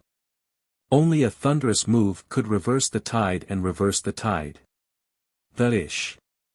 In a flash of light, Wuxia vanished into the darkness. As the three Uzan generals and the Western Turkic Great General vanished into the darkness, accompanied by the departure of the Mutri Great Cavalry and Huoba Senji, an invisible killing intent slowly unfurled in the sky and began to strike back at the Tang dynasty's night attack. Daluan Ruozan's intelligence was far more unfathomable than the average person could imagine. Even though there was no evidence that the camp in the northeast corner had suffered a large-scale attack and no news had been sent, Daluan Ruozan's judgment was correct. But Daluan Ruozan's judgment was correct. At this moment, the northeastern corner of the Tibetan camp was filled with the glint of swords and the light of fire, signs of a fierce battle. If one looked carefully, one would see thick smoke and the corpses of thousands of Uzan soldiers strewn across the ground. In the center of this camp was a force of more than 4,000 elite Tang soldiers, all of them wearing the armor of the Uzan people. They had assumed various battle formations and were charging forward, engaging in repeated slaughter. Wherever the army passed, men and horses were thrown off their feet, and all the Uzan soldiers were cut down like weeds. Messengers, generals, and officers of all ranks, all the Uzan soldiers involved in the transmission of information, were the main targets of these attacks. Thus, despite the intensity of the battle and its scale, the news had not been able to get out in time. Everyone, hear my order. Pass on my order. After 10 breaths, all soldiers are to retreat. In the center of the army, Li Sai's loud and clear voice resounded through the sky. Before his voice faded away, Li Sai grasped the Wuxia steel sword with both hands and fiercely slashed forward. Boom! With an earth-shattering boom, a magnificent sword chi of more than 10 zhang long streaked across the sky and landed heavily on the densely packed Uzan cavalry that was charging over. Ah! Amid the shrill screams, the powerful chi exploded. More than 10 Uzan cavalrymen and their horses were sent flying into the sky like kites with their strings cut. 5 or 6 Uzun cavalrymen were directly cut in half by Li Sai's sword qi, and their blood splattered over a radius of 10 zhang. In the face of a top expert like Li Sai, this so-called army of the Uzun was too weak. Kill! In the dark night, battle cries rose to the sky. Countless Uzun soldiers surged over from all directions. One army charged past Li Sai about 20 zhang away and disappeared into the darkness in the distance. Another army fought side by side with Li Sai's ally, charging towards the Uzun army on the opposite side. Both sides fought fiercely. The Uzun armor worn by Li Sai's army played a key role. In the dark, the Uzun people could only hear the battle cries, but they could not tell the difference between friend and foe. Originally, the Uzun people were shorter than the Central Plainsmen, and they could still be distinguished from their stature. However, the Uzun army brought by Daluan Ruozan were all the elites of the elites. Compared to the ordinary Uzun people, they were much taller and stronger. Basically, they were no different from the Han people, and it was impossible to tell the difference just from their stature. The Uzun people had the unique redness of the plateau on their cheeks, which could not be seen in the dark at all. Even the faces of the Tang dynasty army, which was illuminated by the light of the bonfire, also showed a redness of the plateau. Chapter 943. But despite his unstoppable momentum, Li Sai did not relax in the slightest. On the contrary, his expression grew even more solemn and nervous. Remember. In this night raid against Daluan Ruozan, you can't be the slightest bit careless. Even if you have the cover from the catapults, even if you have the armor of the Uzun soldiers, and even if you have 20-some teams to harass and confuse his judgment, given Daluan Ruozan's abilities, you won't be able to delay him for too long.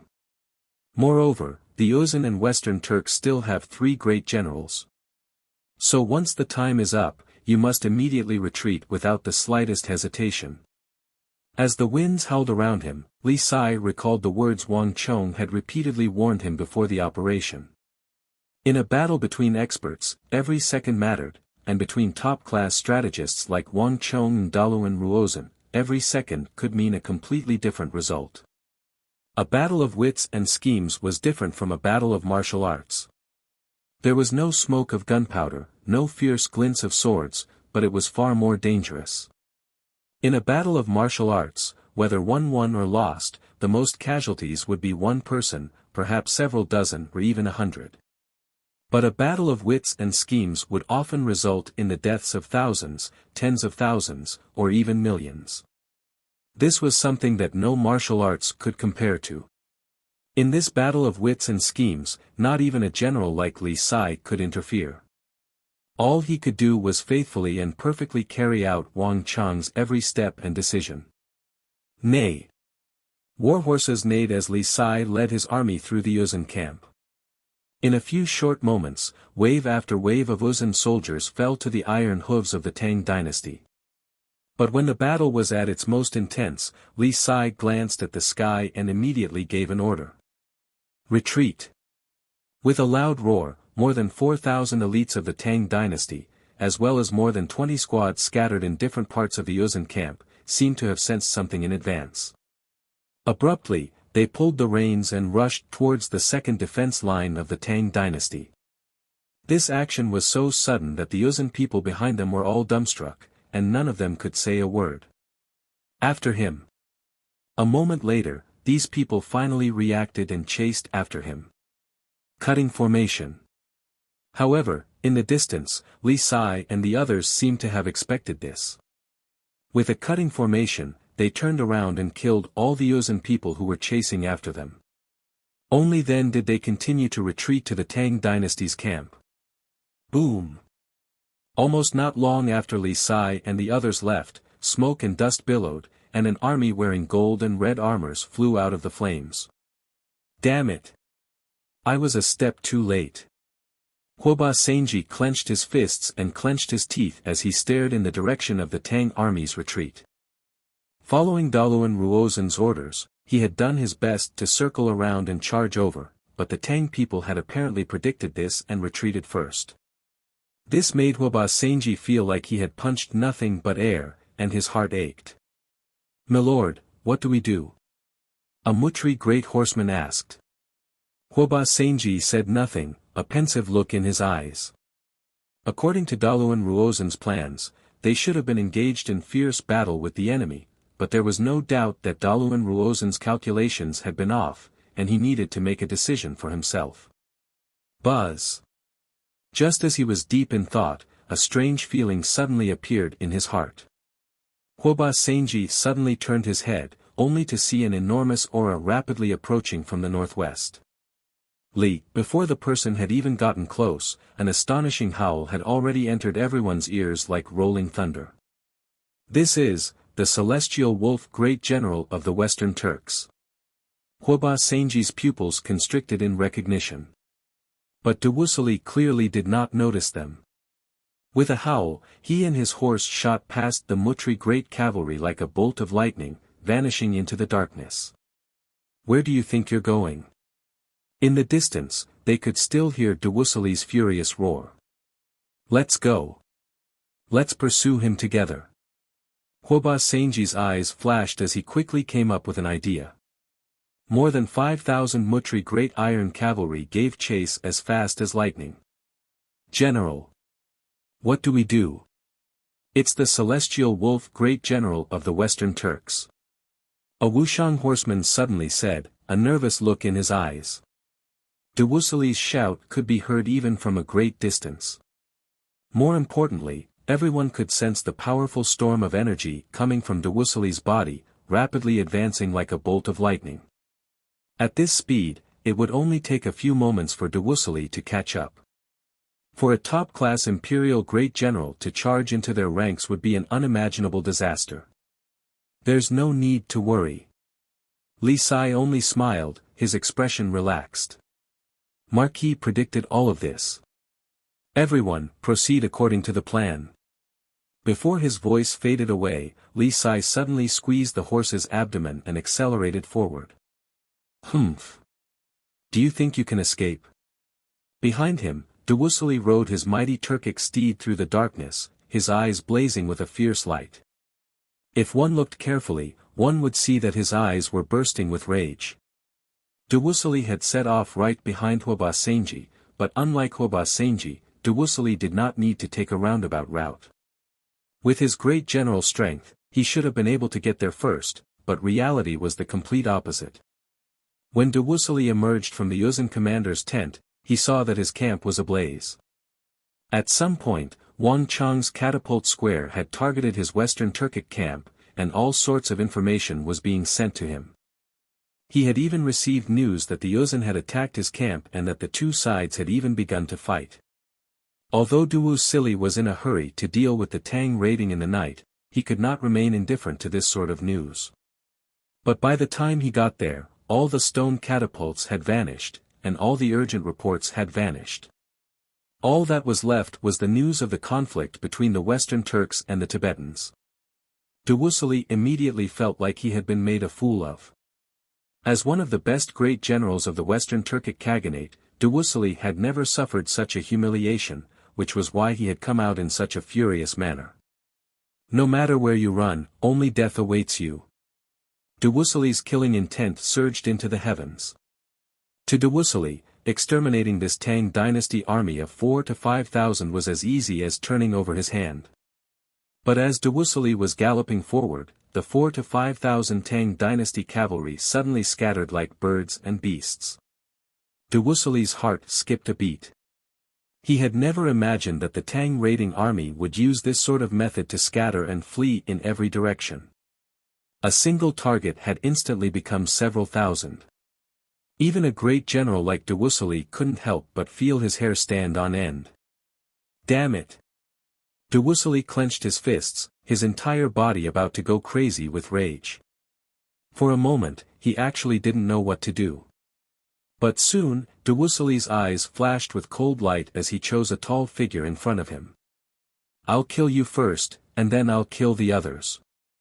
Dewusili urged his horse forward, locking onto Li Sai. Li Sai's body was far too imposing and muscular, his 2-meter-tall frame extremely conspicuous in the darkness. In the battle during the day, de Wuxia had already deeply remembered this commander of the Wuxian cavalry. If he could kill this sword-wielding commander of the Tang dynasty, he would definitely deal a massive blow to the Tang dynasty cavalry. Die for me!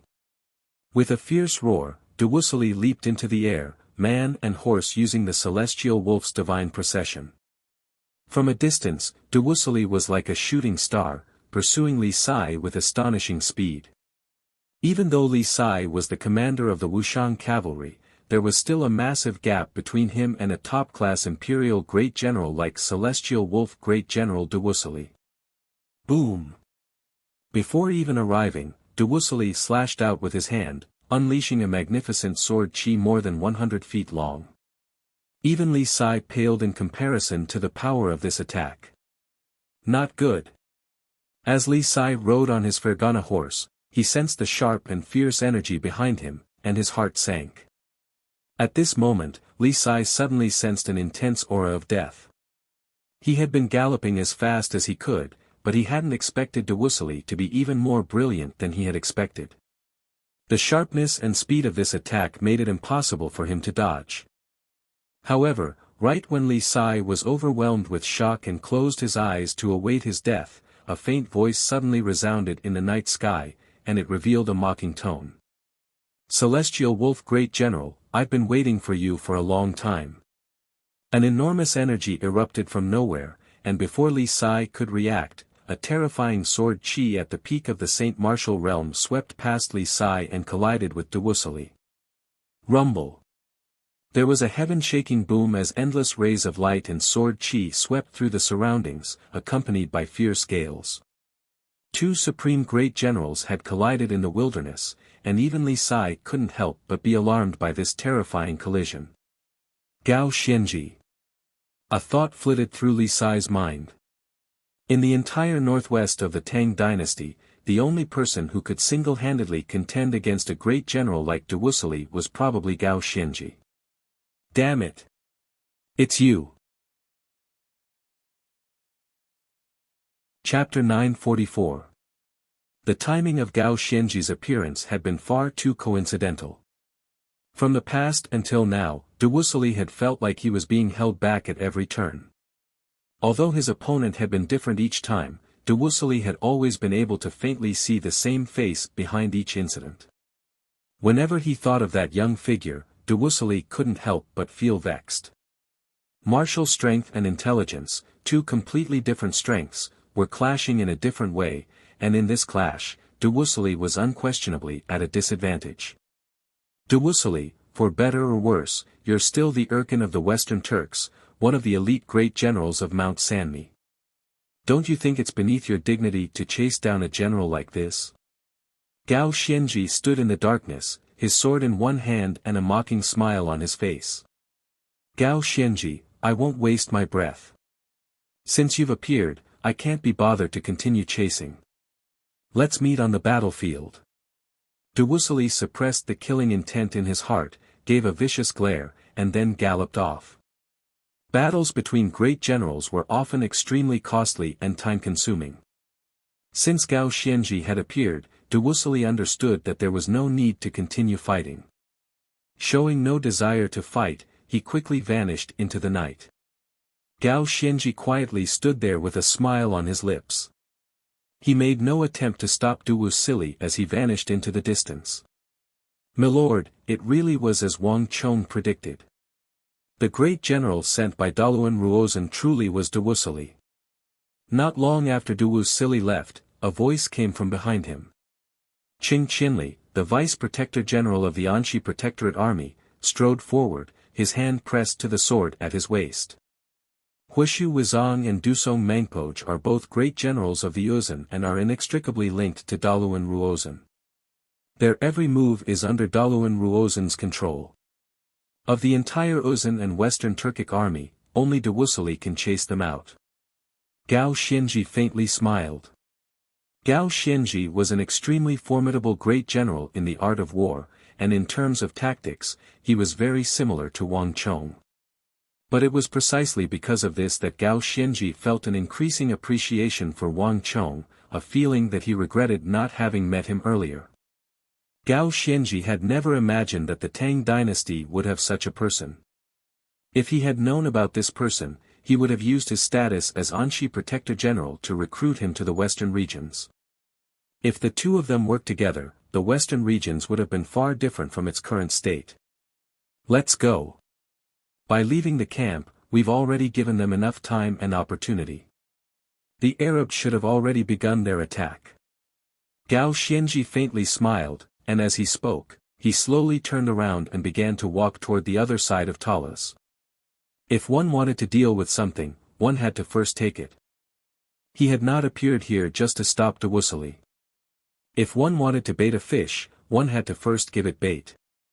This was a principle that would never change. On the other side, in the darkness, Huoba Senji and a group of golden-red armored Mutri great cavalry stared at Gao Xianji's back. Although they were filled with reluctance, they had no choice but to suppress it. Withdraw. With this order, the group left as quickly as they had come. Heavens! Plush plush plush. Gao Xianji's judgment had been correct.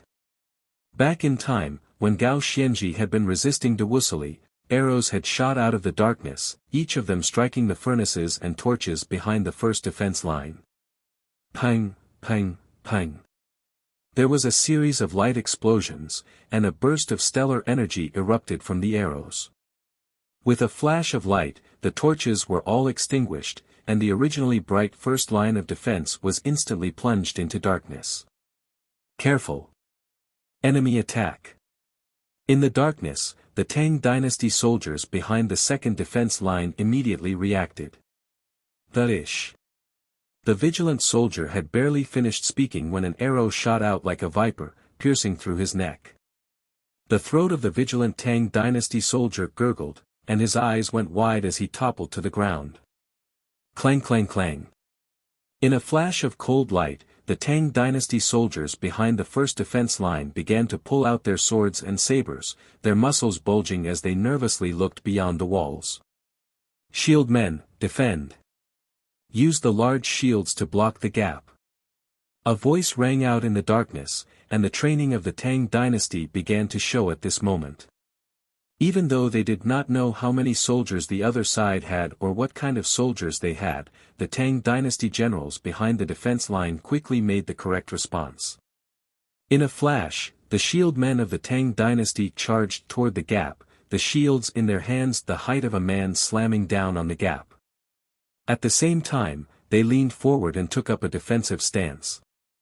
No matter how many people the other side had or how they attacked, as long as the Tang dynasty could block the gap, no matter how capable the other side was, they would be powerless.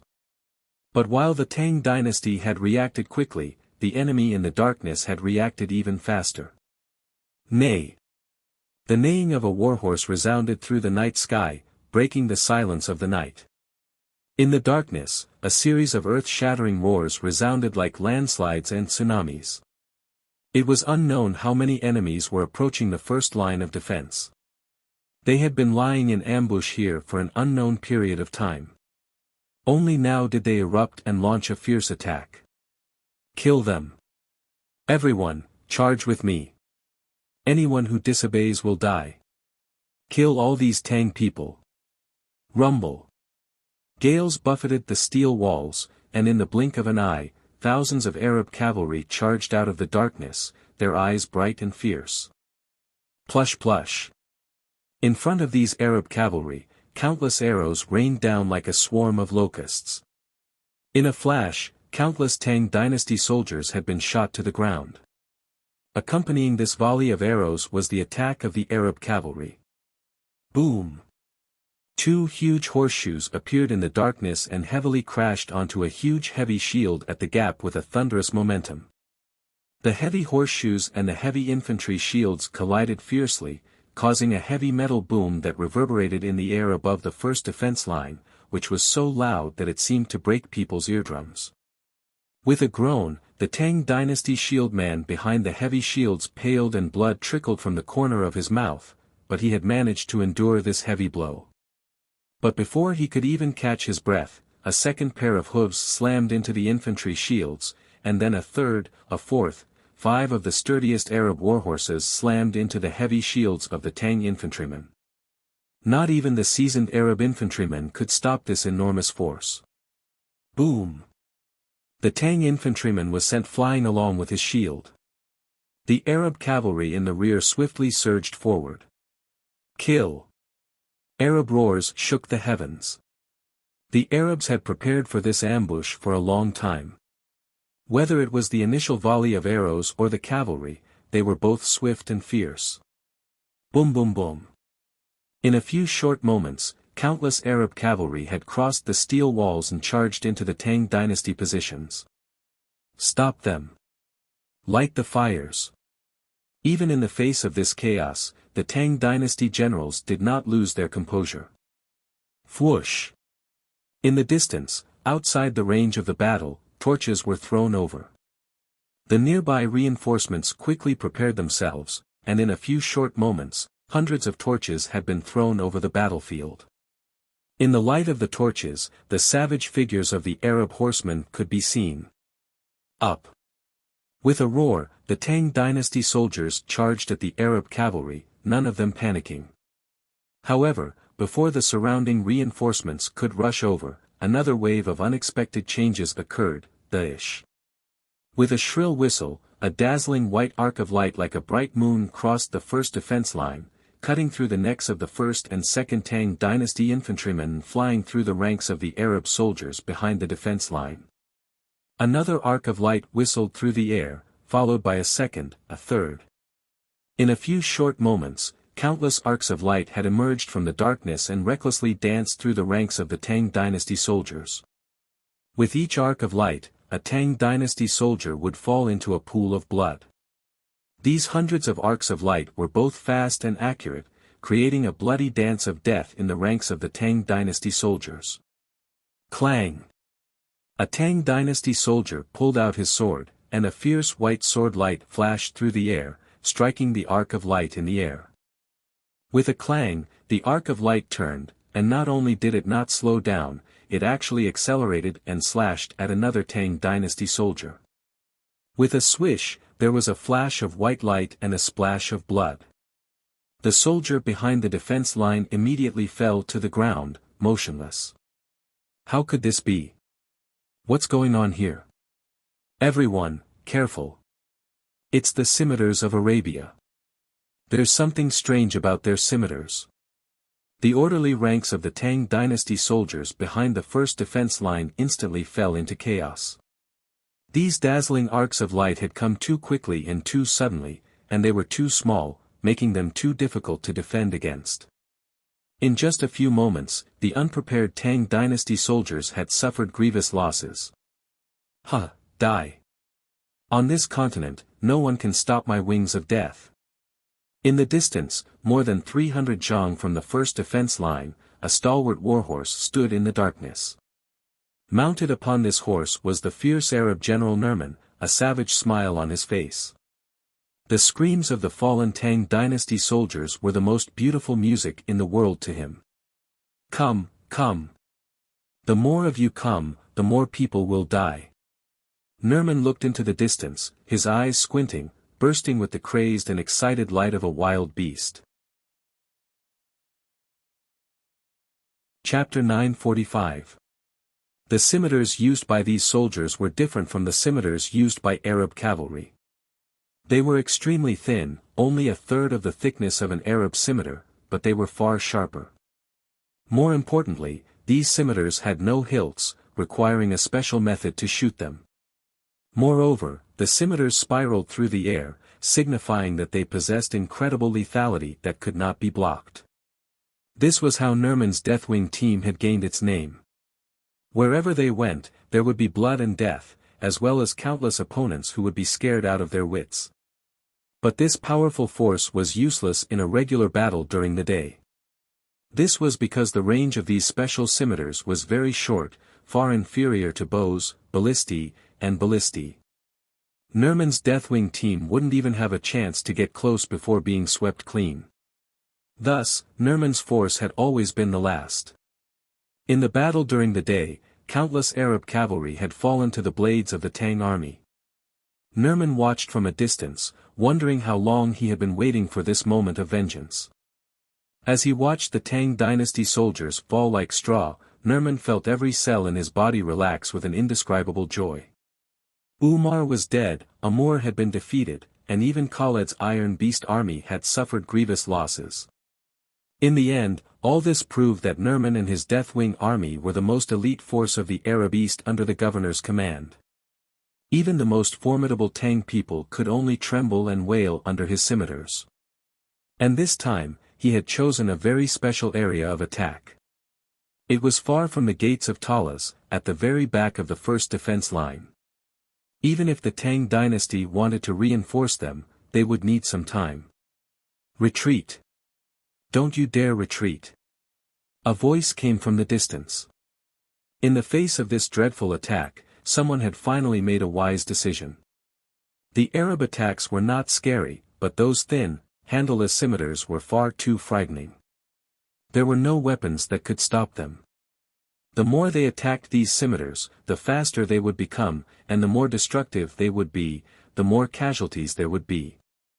The surrounding darkness provided the perfect cover for them, making them even more elusive and difficult to defend against. Under such circumstances, retreating was the best option. Do you think you can escape? Although Nerman didn't know the language of the Tang dynasty, he already understood when he saw some of the reinforcements rushing over and retreating. If you want to escape, you'll have to ask for my permission first. A hint of cruelty flashed in Nerman's eyes. He waved his right hand, and in the next moment, something strange happened again. Shio, shio, shio, amidst the shrill whistling sounds of arrows, one after another, long arrows shot out from the distance like lightning, shooting towards the bright lights in the distance. Pu.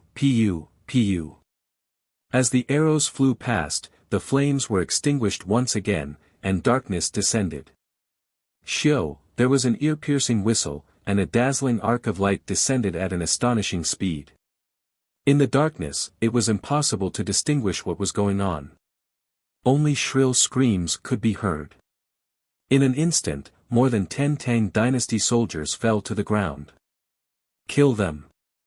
Nerman yelled ferociously. Countless arcs of light shot out. Just as Nerman was about to repeat what he had done and set off another bloody storm, an unexpected change happened. Boom! Suddenly, an earth-shattering sound came from above. Nerman was shocked. In the depths of the darkness, he saw a huge rock, about half the height of a person, tumbling rapidly in the air like a meteorite, smashing in his direction. What's going on? Nerman's pupils shrank, and his expression changed. But before he could react, the huge rock had already smashed down. Boom! In the violent explosion, 3 wings of death cavalry standing in the darkness couldn't even dodge in time. With a shrill scream, they were smashed into meat paste together with their horses. The violent shockwaves from the explosion and the countless pieces of rubble sent more than a dozen wings of death cavalrymen flying. Too suddenly. Nerman had never imagined that he would encounter such an unexpected attack, but this was far from over. Boom boom boom. Boulder after boulder came crashing down like a torrential rain, and the entire Deathwing team was caught in the middle of this rain of rocks. Damn it! How could something like this happen?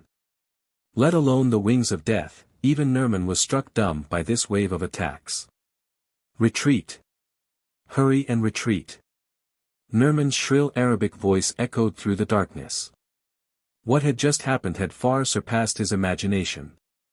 It was common knowledge that the greatest flaw of catapults was their poor accuracy. They could deviate by several hundred meters or even more. But now that night had fallen and he couldn't see anything, the enemy could control the catapults to accurately attack him. The scimitars of the Deathwing team were useless against this sort of attack, so they could only choose to retreat. In Ney, warhorses neighed in panic. The Deathwing team, which had originally held the upper hand, was instantly thrown into chaos by the rain of rocks. All of them were forced to turn their horses around and retreat. let's see how much skill you have. In a place where Nerman couldn't see, Chen Burang was standing on a large steel catapult, sneering. These steel catapults had all been modified by Zhang Shouji, with a 30-meter-long telescopic frame that allowed them to throw even farther. Most importantly, they were all equipped with large steel wheels that gave them a certain degree of mobility on the battlefield. Pass on my order. Smash. Give me a vicious smash. Adjust the direction by 10 scales. Do you think that retreating is enough? How childish. Chen Burang sneered. He had finished his mission and was retreating to Talas when he heard the sounds of activity in the distance. Having grown up in the depths of the mountains, Chen Burang had a pair of extraordinary ears. Just by listening to the sound, he was able to pinpoint the exact location of his opponent. Nerman's attack might be able to fool ordinary people, but it couldn't fool him. Not even Nerman's elite Deathwing team would be able to withstand a rock half the height of a man thrown down from the sky by a steel catapult. Being struck by a rock thrown by a catapult meant certain death. The pitch-black darkness not only provided cover for Nerman, but also for Chen Burang's catapults. By the time Nerman's Deathwing team noticed, these massive rocks were already very close to them. Even if they wanted to dodge, there was no time. Boom boom boom. Explosions rang out in the darkness as Nerman's Deathwing team was forced into a passive position. Change the direction. Adjust the scale by 30. Bring those master archers into range as well. Chen Burang waved his arm and gave another order. His ears had not only heard Nerman and his Deathwing team, but also the location of the Arab archers. Although these archers were not aiming at the Tang people, the torches and furnaces they had extinguished were no less damaging to the army than Nerman. Boom boom boom. In the distance, explosions and screams could be heard from the Arab camp. Chen Burang's rain of stone catapults forced the archers to retreat once more. Cree. Suddenly, an ear-piercing shriek came from Talas. This shriek was neither fierce nor loud, and it was easily drowned out by the fierce battlefield. However, a smile crept onto Chen Burang's lips when he heard the shriek. Enough.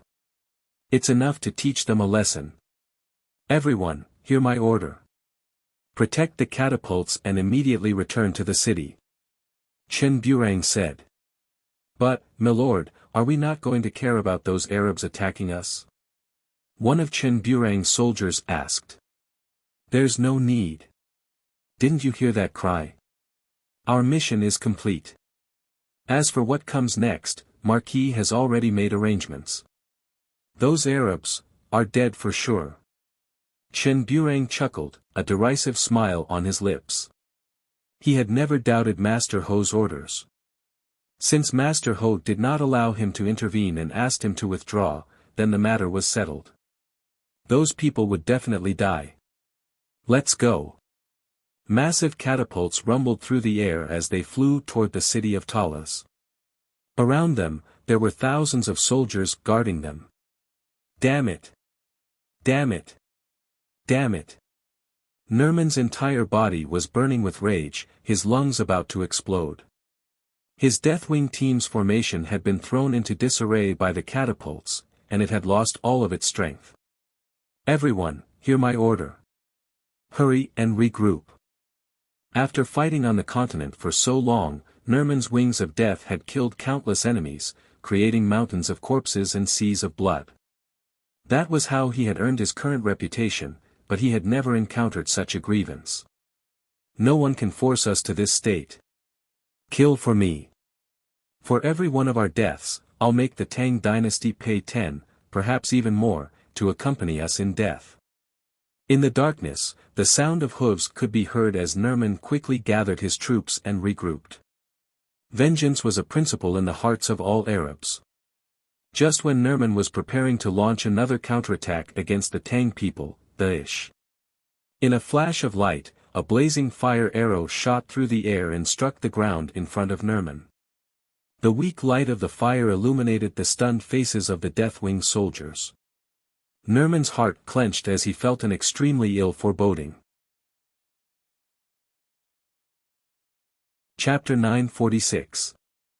As the darkness receded, the mysterious Arab raiding army was revealed for the first time. The warhorses neighed. Under the illumination of the flames, a bearded Wings of Death soldier subconsciously covered his eyes with his arms and retreated. The Deathwing team was used to hiding in the darkness, ambushing and attacking their opponents. They were extremely unaccustomed to the sudden appearance of these flames. In truth, it wasn't just this bearded Arab soldier. All the Wings of Death soldiers showed signs of panic when they saw the flames. Damn it! Hurry and extinguish those torches. Nerman's heart tightened as he instinctively sensed danger. The situation had taken a turn for the worse. The enemy commander had apparently found a way to deal with him. And his long experience in battle made him sense the approaching danger. Retreat! Nerman raised his arm to give the order to retreat, but it was too late. The enemy commander was far more formidable than he had imagined. Boom! The bowstring vibrated, the air exploded, and a thick crossbow bolt, more than 3 meters long, shot out from behind the first defense line in an instant, piercing through a Wings of Death warrior. The Wings of Death warrior didn't even have time to scream before he was pierced through by the arrow. Along with his horse, a huge bloody hole appeared in his body, and he instantly died. The ballista bolt continued onward, piercing through the bodies of 6 more Wings of Death soldiers before vanishing into the darkness. The Tang Dynasty Ballistae. This thought flitted through Nerman's mind, and his face instantly turned as white as a sheet of paper. He had already seen ballista bolts fired during the day's battle. Every time they were fired, it was like the roar of the god of death. In this night raid, he had deliberately avoided the defensive zone of the Tang Dynasty Ballistae, but the Ballistae had still managed to arrive in time. Run! Nerman was no longer just nervous, but panicked. The range of the Tang Dynasty Ballistae was far greater than that of the scimitars controlled by the Wings of Death, and they were also much more powerful. In a direct confrontation, his Deathwing team had no chance of victory against these treasured weapons of the Tang Dynasty. To put it simply, the Ballistae of the Tang Dynasty were the bane of the Wings of Death. Retreat! Retreat! Retreat! Nerman said the word retreat 3 times in a row, and without thinking, he hurriedly ran away. Behind him, the countless Wings of Death soldiers also began to flee. But the Tang Dynasty had prepared for this moment for a long time, so how could they let them run so easily? If they didn't kill them, Nerman and his Wings of Death would stir up more carnage and kill more Tang people. Boom! Boom! Boom! Thick and long ballista bolts were shot from all directions like a rainstorm, concentrating on the fleeing Wings of Death soldiers. No matter how fast the warhorses were, how could they be faster than the ballista bolts? With a series of earth-shattering noises and thunderous roars in the air, the previously invincible Deathwing team fell like weeds before they could escape far. Bang! Bang! Bang! In a split second, countless cavalrymen of the Wings of Death fell to the ground in disorder. The neighing of horses, screams, the sound of heavy objects falling, and the roar of ballista bolts filled the night sky. The strong smell of blood quickly pervaded the air. The originally one-sided situation of this war was quickly reversed. The battlefield that was originally dominated by Nerman and the Wings of Death, after the appearance of the Tang Dynasty Ballistae, quickly turned into a situation where the Tang Dynasty completely crushed and dominated. Release! Release! Release! In the distance, the armored Chen Bin swung down his arm, unleashing wave after wave of ballista bolts, reaping the lives of the fleeing Arabs. I'd like to see how far you can run. Chen Bin's expression was as cold and determined as steel. These Arabs were far too cunning and their attacks far too terrifying. In a few short moments, the soldiers behind the steel defense line had suffered grievous losses. There was no doubt that this was an elite force, one that was extremely skilled in night raids. Whether it was the rain of ballista bolts to extinguish the flames or the deliberate act of luring the Arabs over so that they could harvest them with their scimitars, they had all been meticulously planned out. Anyone who could do this was definitely not an ordinary elite. But it was precisely for this reason that Chen Bin could not allow them to escape. Release! Release! Release! Chen Bin's expression was cold, his eyes devoid of emotion. He stared at the cavalryman of the wings of death in the distance as he swung his arm again and again. Chen Bin was the true commander of the ballista army. He had single-handedly built up this army of more than 10,000 ballista soldiers from scratch. In his hands, the ballista army could display its greatest might. Not even Su Kui could compare to him in this aspect. Boom! Boom! Boom! Bolt after bolt of crossbow bolts shot out like bolts of lightning, chasing after the soul. With each ballista bolt, a large number of wings of death cavalry were felled. But Chen Bin's eyes were fixed on one person. Ballistae had an extremely long range. Although they were not as powerful as catapults, in Chen Bin's hands, they were far too easy to deal with a single person. It's too late to think about running now. Chen Bin stood on the transport carriage, his eyes fixed on Nerman's fleeing figure, a sharp killing intent flashing through his eyes. After killing so many Tang people, he was delusional if he thought he could escape unscathed. 10 steps, 9 steps, 8 steps, 7 steps, just as he silently counted to 1, Chen Bin's right arm suddenly swung down heavily in the void. Second team, fire. His final order was earth-shattering. Following Chen Bin's order, 60 or 70 ballistae appeared behind Chen Bin, all of them aimed at Nerman. The ballistae groaned as they loaded their ballistae bolts and shot forward like flood dragons. Not good. Nerman grimaced. Although his back was to the first defense line and he couldn't see anything, the moment the ballista bolts shot out, Nerman instinctively sensed an intense danger. His skin stood on end, his scalp prickling, and his pores began to exude a cold chi. In all his years of campaigning on the continent, all his battles, and all his enemies, Nerman had never felt such a terrifying sense of danger before. Boom! A series of thunderous booms came from behind him, and they were rapidly approaching him from behind at an astonishing speed. Go! There was no time to think. In a flash, Nerman leapt off the horse's back. Arabia was a country of cavalry, and it was unimaginable for a general to not have a mount, but Nerman couldn't worry about such things. Boom! There was a loud bang, and the horse neighed. Just as Nerman leapt out, more than 20 thick black crossbow bolts shot out from all directions, piercing holes in Nerman's horse and nailing it to the ground. Nerman felt a chill run down his spine, but even so, Nerman had not been able to avoid danger. This time, Chen Bin had personally led the attack, and the ballista bolts had taken into account every possible escape route. 70 to 80 ballista bolts had sealed off every possible escape route. No matter which direction he tried, he would never be able to escape. Boom!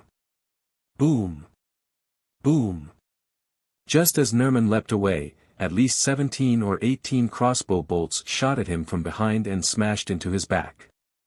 Nerman had no time to think. He only had time to unleash all the stellar energy in his body before he was struck by all the ballista bolts. Ah! There was a scream as Nerman's stellar energy flickered several times.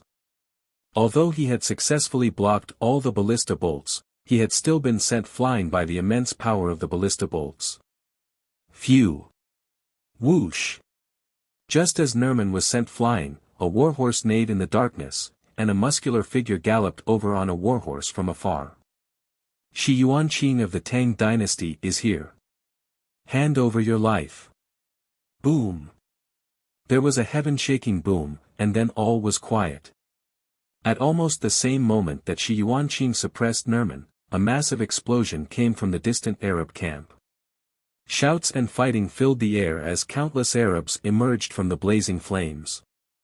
This night raid lasted until almost daybreak before calming down. Only when the elites of the Anshi Protectorate army responsible for raiding the Arabs returned did this night truly come to an end. In the Lord's Hall of the city of Talas, a hot pot was roaring and torches were blazing on the walls. The bright yellow light of these torches flickered on the faces of the people in the hall. Wang Chong, Gao Xianji, Qing Qianli, Li Sai, Chen Bin, Shi Yuanqing, Huang Batian, and all the other soldiers who had participated in the night raid were gathered here. Even Banahan Chief Banahan and the new Karluk Chief Guli were present. Everyone was gathered in this hall, and the atmosphere was somber. How is it? Gao Xianji first turned to Li Sai, who was standing next to Wang Chong. In this operation, Wang Chong and Gao Xianji had been responsible for the Uzan and Arabs respectively, not interfering with each other's operations. But now that the battle was over, it was time to assess the gains and losses. Sun Jiming and Qing Sanyuan were both discovered by Daluan Ruozan ahead of time, so none of the three teams suffered any casualties. However, we still ran into some trouble in the Uzan camp. Several of our teams were blocked, and we lost around 60 to 70 men. Li Sai sternly said. They had made ample preparations for this night raid, even wearing the armor of the Uzan soldiers to confuse their foes, but they had still lost 60 to 70 men. This was how war was. No matter how careful one was, casualties were inevitable. Gao Xianji nodded. Chapter 947. At least 6 or 7,000. Li Sai said. It was impossible to accurately calculate the number of casualties in the Uzan camp, so this was only an estimate.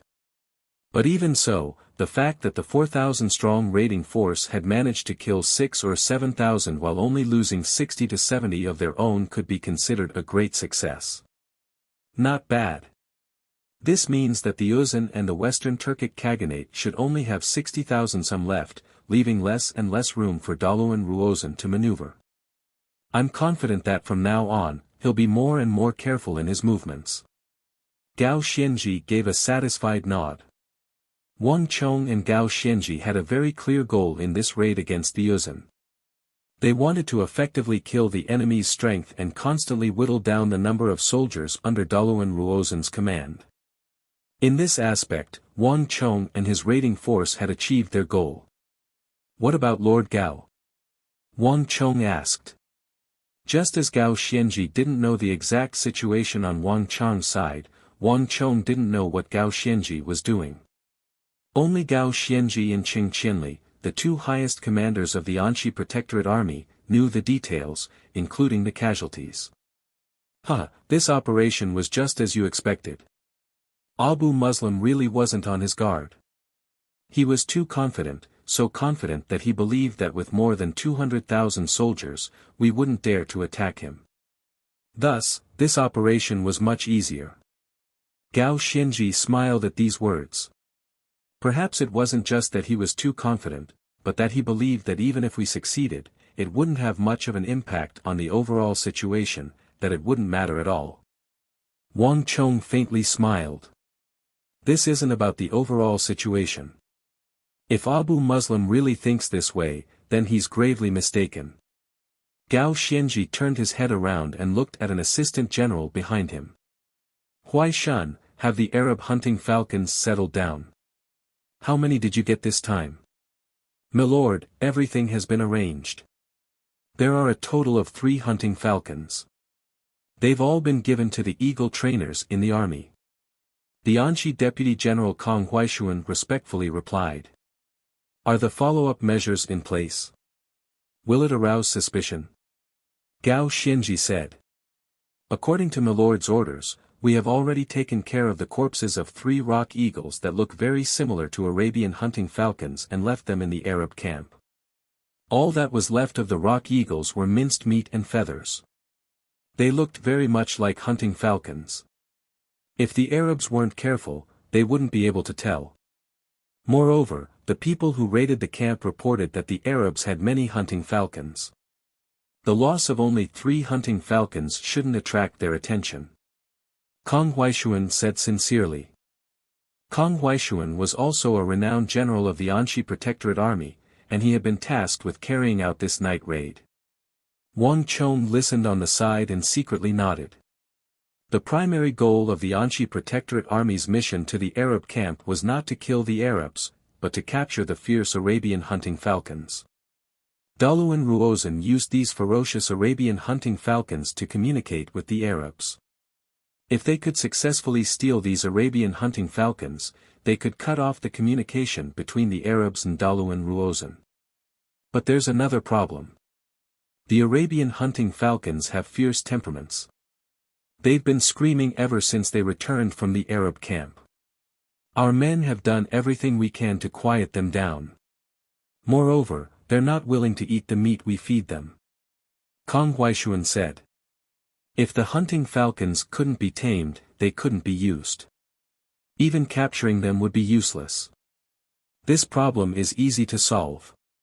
Wang Chong gave a carefree smile. General Kong, I have a falcon tamer under my command called Zhang Quebec. He has done a great deal of research on Arabian falcons, so leave this matter to him. Huaishan, let's do as Lord Wang says. Gao Xianji faintly smiled and said. In addition, leave that Nerman, the Arab general who launched the night raid to Protector General Wang. Oh. Wang Chang's eyes brightened in surprise. He had believed that Shi Yuan had killed Nerman. He hadn't expected that Shi Yuan would keep him alive. Then I'll have to thank you. Now that the battle was imminent, Wang Chang's great yin-yang heaven creation art would grow stronger with every person it absorbed. This would be even more helpful in the upcoming battle. Yes. Kong Huaishuan bowed his head and left. Lord Gao. Lord Wang. At this moment, Guli, who had been silent this entire time, suddenly spoke. There's another matter. Guli's expression was nervous, and he hesitated. This action quickly attracted the attention of everyone in the hall. Even Wang Chong and the Ferganan chief Banahan turned to look. What's wrong, Guli? Gao Xianji said in surprise. This. During the Arab raid, a group of soldiers climbed over the walls and sneaked into the city. They secretly contacted our Karluk tribe and mentioned this matter. Guli stammered, his expression revealing great apprehension. The mood in the hall instantly turned strange. Although Guli had not said what this matter was, everyone immediately understood that the Arabs clearly did not know that Wanha Peluo had been killed and the Karluk tribe had been exposed. Moreover, they had even sent someone to secretly contact them. Lord Protector Generals, our Karluk tribe truly has no intention of rebelling. Lord Protector Generals, please understand, Guli sincerely said. Guli, there's no need to panic. We believe in you. Gao Xianji comforted, calming Guli down with these words. Many thanks, my lord. Guli gratefully said. On the surface, they had sent the Deathwing team to attack the Tang dynasty army behind the first defense line, but in reality, they had secretly sent someone to contact the Karluk tribe in the city. No one had expected this. The fact that Guli had mentioned this matter was enough to prove his sincerity toward the Tang dynasty. Wang Chong, what do you think of this matter? Gao Xianji said. Wang Chong said nothing, only a faint smile appeared on his lips. The bright light of the torches shone on his face, making Wang Chong exude a unique aura. Since the Arabs are in such a rush, what harm is there in agreeing? Wang Chong asked with a smile. Everyone in the hall froze for a moment, and then they couldn't help but smile. This night was bound to be a restless one. While the city of Talas was ablaze with lanterns, elsewhere, the Uzan and the Western Turks had gathered together. But unlike in the city of Talas, the mood here was much more somber. All the Uzan generals responsible for sentry posts were standing, their faces fearful and silent. On this night, the entire Uzan camp had been turned upside down by the nearly 1,000 Tang people. Even though they had set up so many sentry posts and patrolling soldiers, no one knew where the Tang people had first attacked. And even though the battle was over, no one knew. This was a complete disgrace. All of you carefully think about it. Did you really not discover anything? Daluan Ruozan sat down on a chair and looked at the Yuzhan generals. His voice was flat and gentle, devoid of any anger, but the Yuzhan generals in the tent lowered their heads in unease. Bastard! There was a thunderous roar.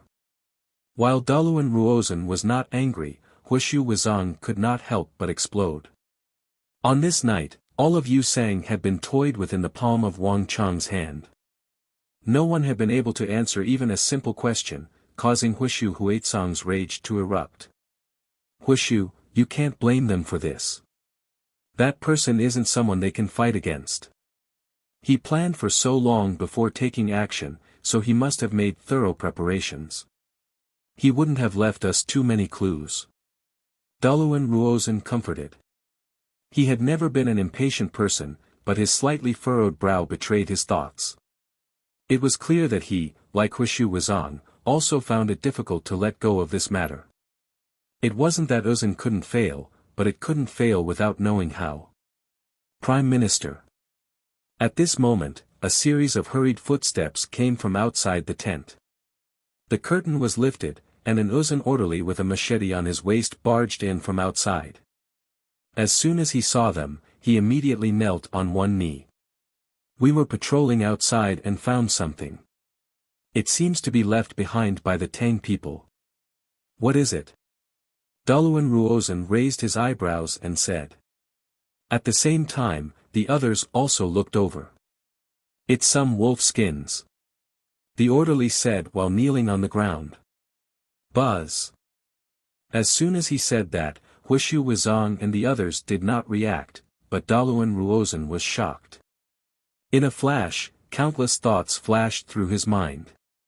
Bring me there. Daluan Ruozan stood up from his seat without hesitation. A few moments later, several hundred zhang away from a sentry post, Daluan Ruozan, Wuxia Wuzong, Dusong Mangpoj, Wuxia, and the other generals arrived at the site of the incident. Daluan Ruozan's reputation, strict orders, and strict training had proved effective. The moment these things were discovered, the surrounding Uzan soldiers did not move on their own. Instead, they left everything behind and waited for Daluan Ruozan to deal with them. Are they all here?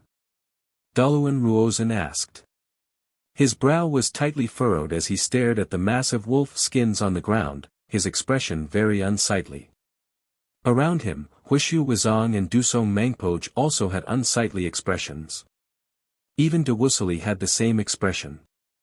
Replying to Prime Minister, there are still some wolf skins scattered in other places. But the majority of them are here. A low-ranking Uzan officer explained. Our people didn't pay much attention at the start, but after the battle ended, we realized that something was wrong. All the wolf skins scattered on the ground are empty.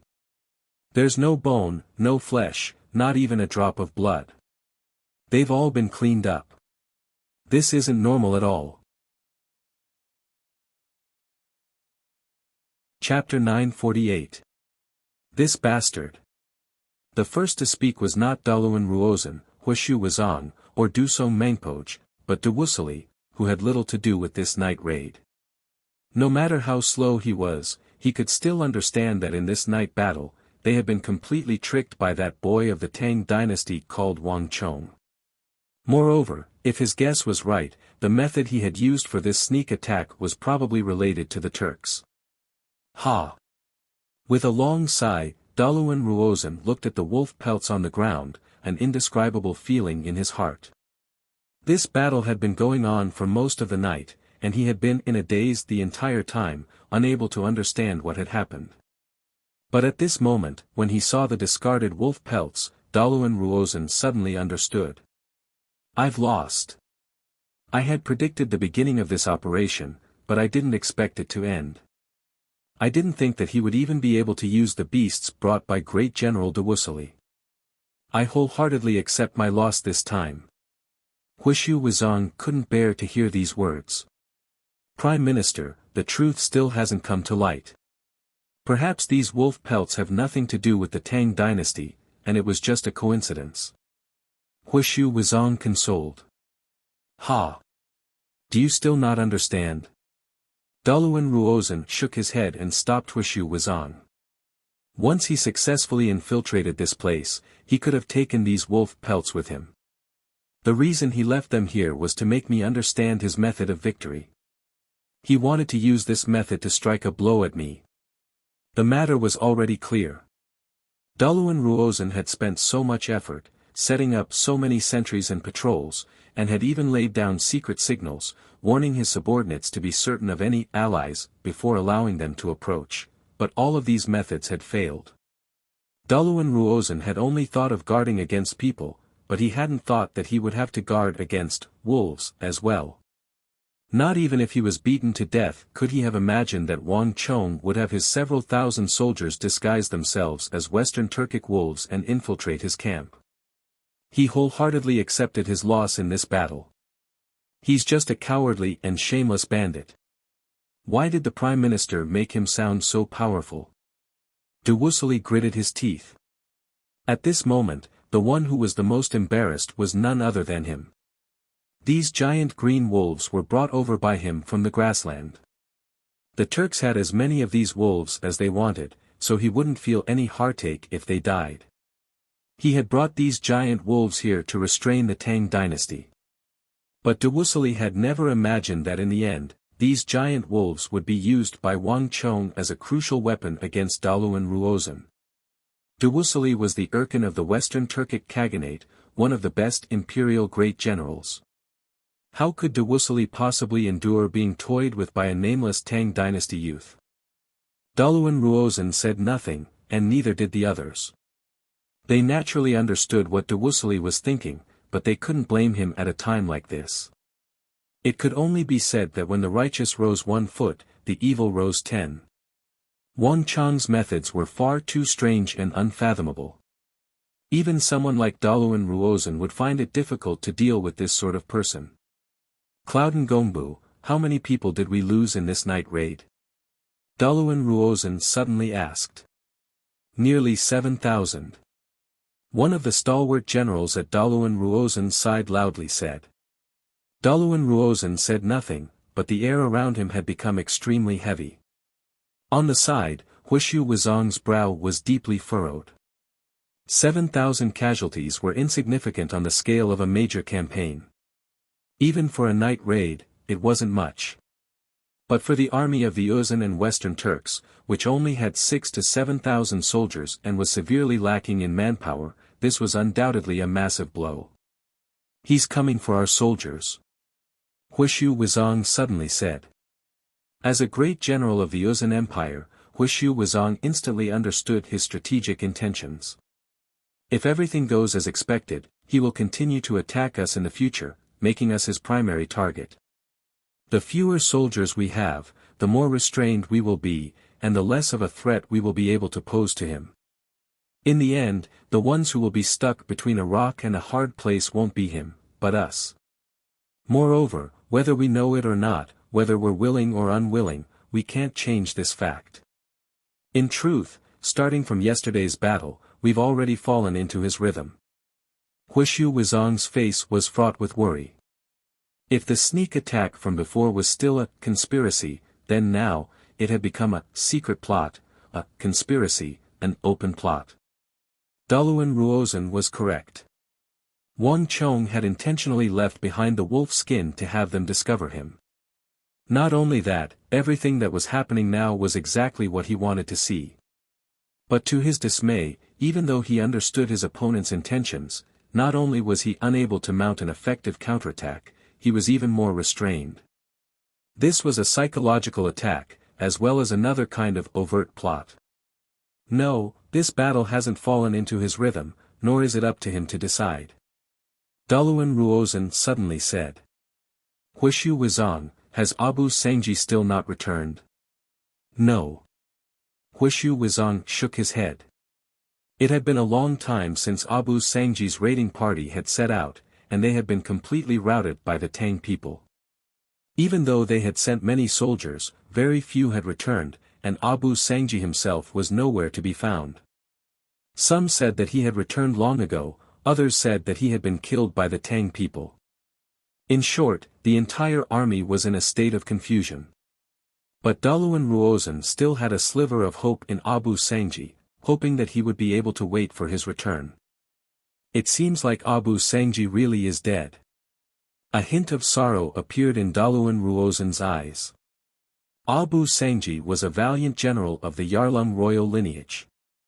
Abu Sangji had followed him closely from the royal capital's prison and provided him with much assistance. Quite a few of the Yarlung royal lineage soldiers in the expedition to Talas had been sent by Abu Sangji. Abu Sangji's assistance was far greater than anyone else's, and Daluan Ruozan viewed him as his right-hand man. Deep within his heart, Daluan Ruozan truly did not want to believe that Abu Sangji had died in battle. But the facts were right before his eyes. Abu Sangji's fate truly did not bode well. Have the scouts that were sent to investigate returned? What's the news? Daluan Ruozan asked. I was just about to tell you about this matter. The soldiers sent to confirm the situation have returned. Based on what they found, although Abu Sangji's men were defeated, they truly accomplished their objective. Behind the second defense line of the city of Talas, there are fragments and parts of the Tang dynasty ballistae everywhere. From the looks of it, there should really be 400 to 500 of them.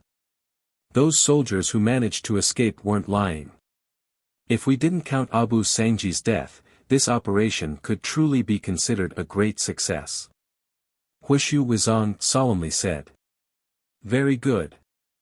Daluan Ruozan's creased brow finally relaxed. This could be said to be the best news he had heard all day. Although Abu Sangji had died in battle, he had still succeeded in his mission. The destruction of 500 Tang dynasty ballistae was a significant blow to the Tang dynasty army, which only had 2,000 some ballistae. In any case, Daluan Ruozan's strategic mission had been accomplished. 500 ballistae have been destroyed. This mission has been completed, so Abu Sangji's death wasn't in vain. This battle is far from over. Daluan Ruozan gazed at the distant city of Talas, a harsh light in his eyes. In the darkness, the Tang dynasty in the Uzan were not the only ones surging with undercurrents. To the far west, the Arab camp was also bustling with activity. Rahman, has the news arrived? In the tent, Abu Muslim gazed at the black-armored and thin Arab commander in front of him, his face covered in a thick beard. Lord Governor, the news has arrived. When General Nerman attacked the Tang dynasty defense line, we succeeded in breaking through the Tang army's defenses and secretly got in touch with the Karluks in the city without attracting the Anshi Protectorate army's attention. Rahman lowered his head and bowed. Rahman was Abu Muslim's trusted aide and deputy.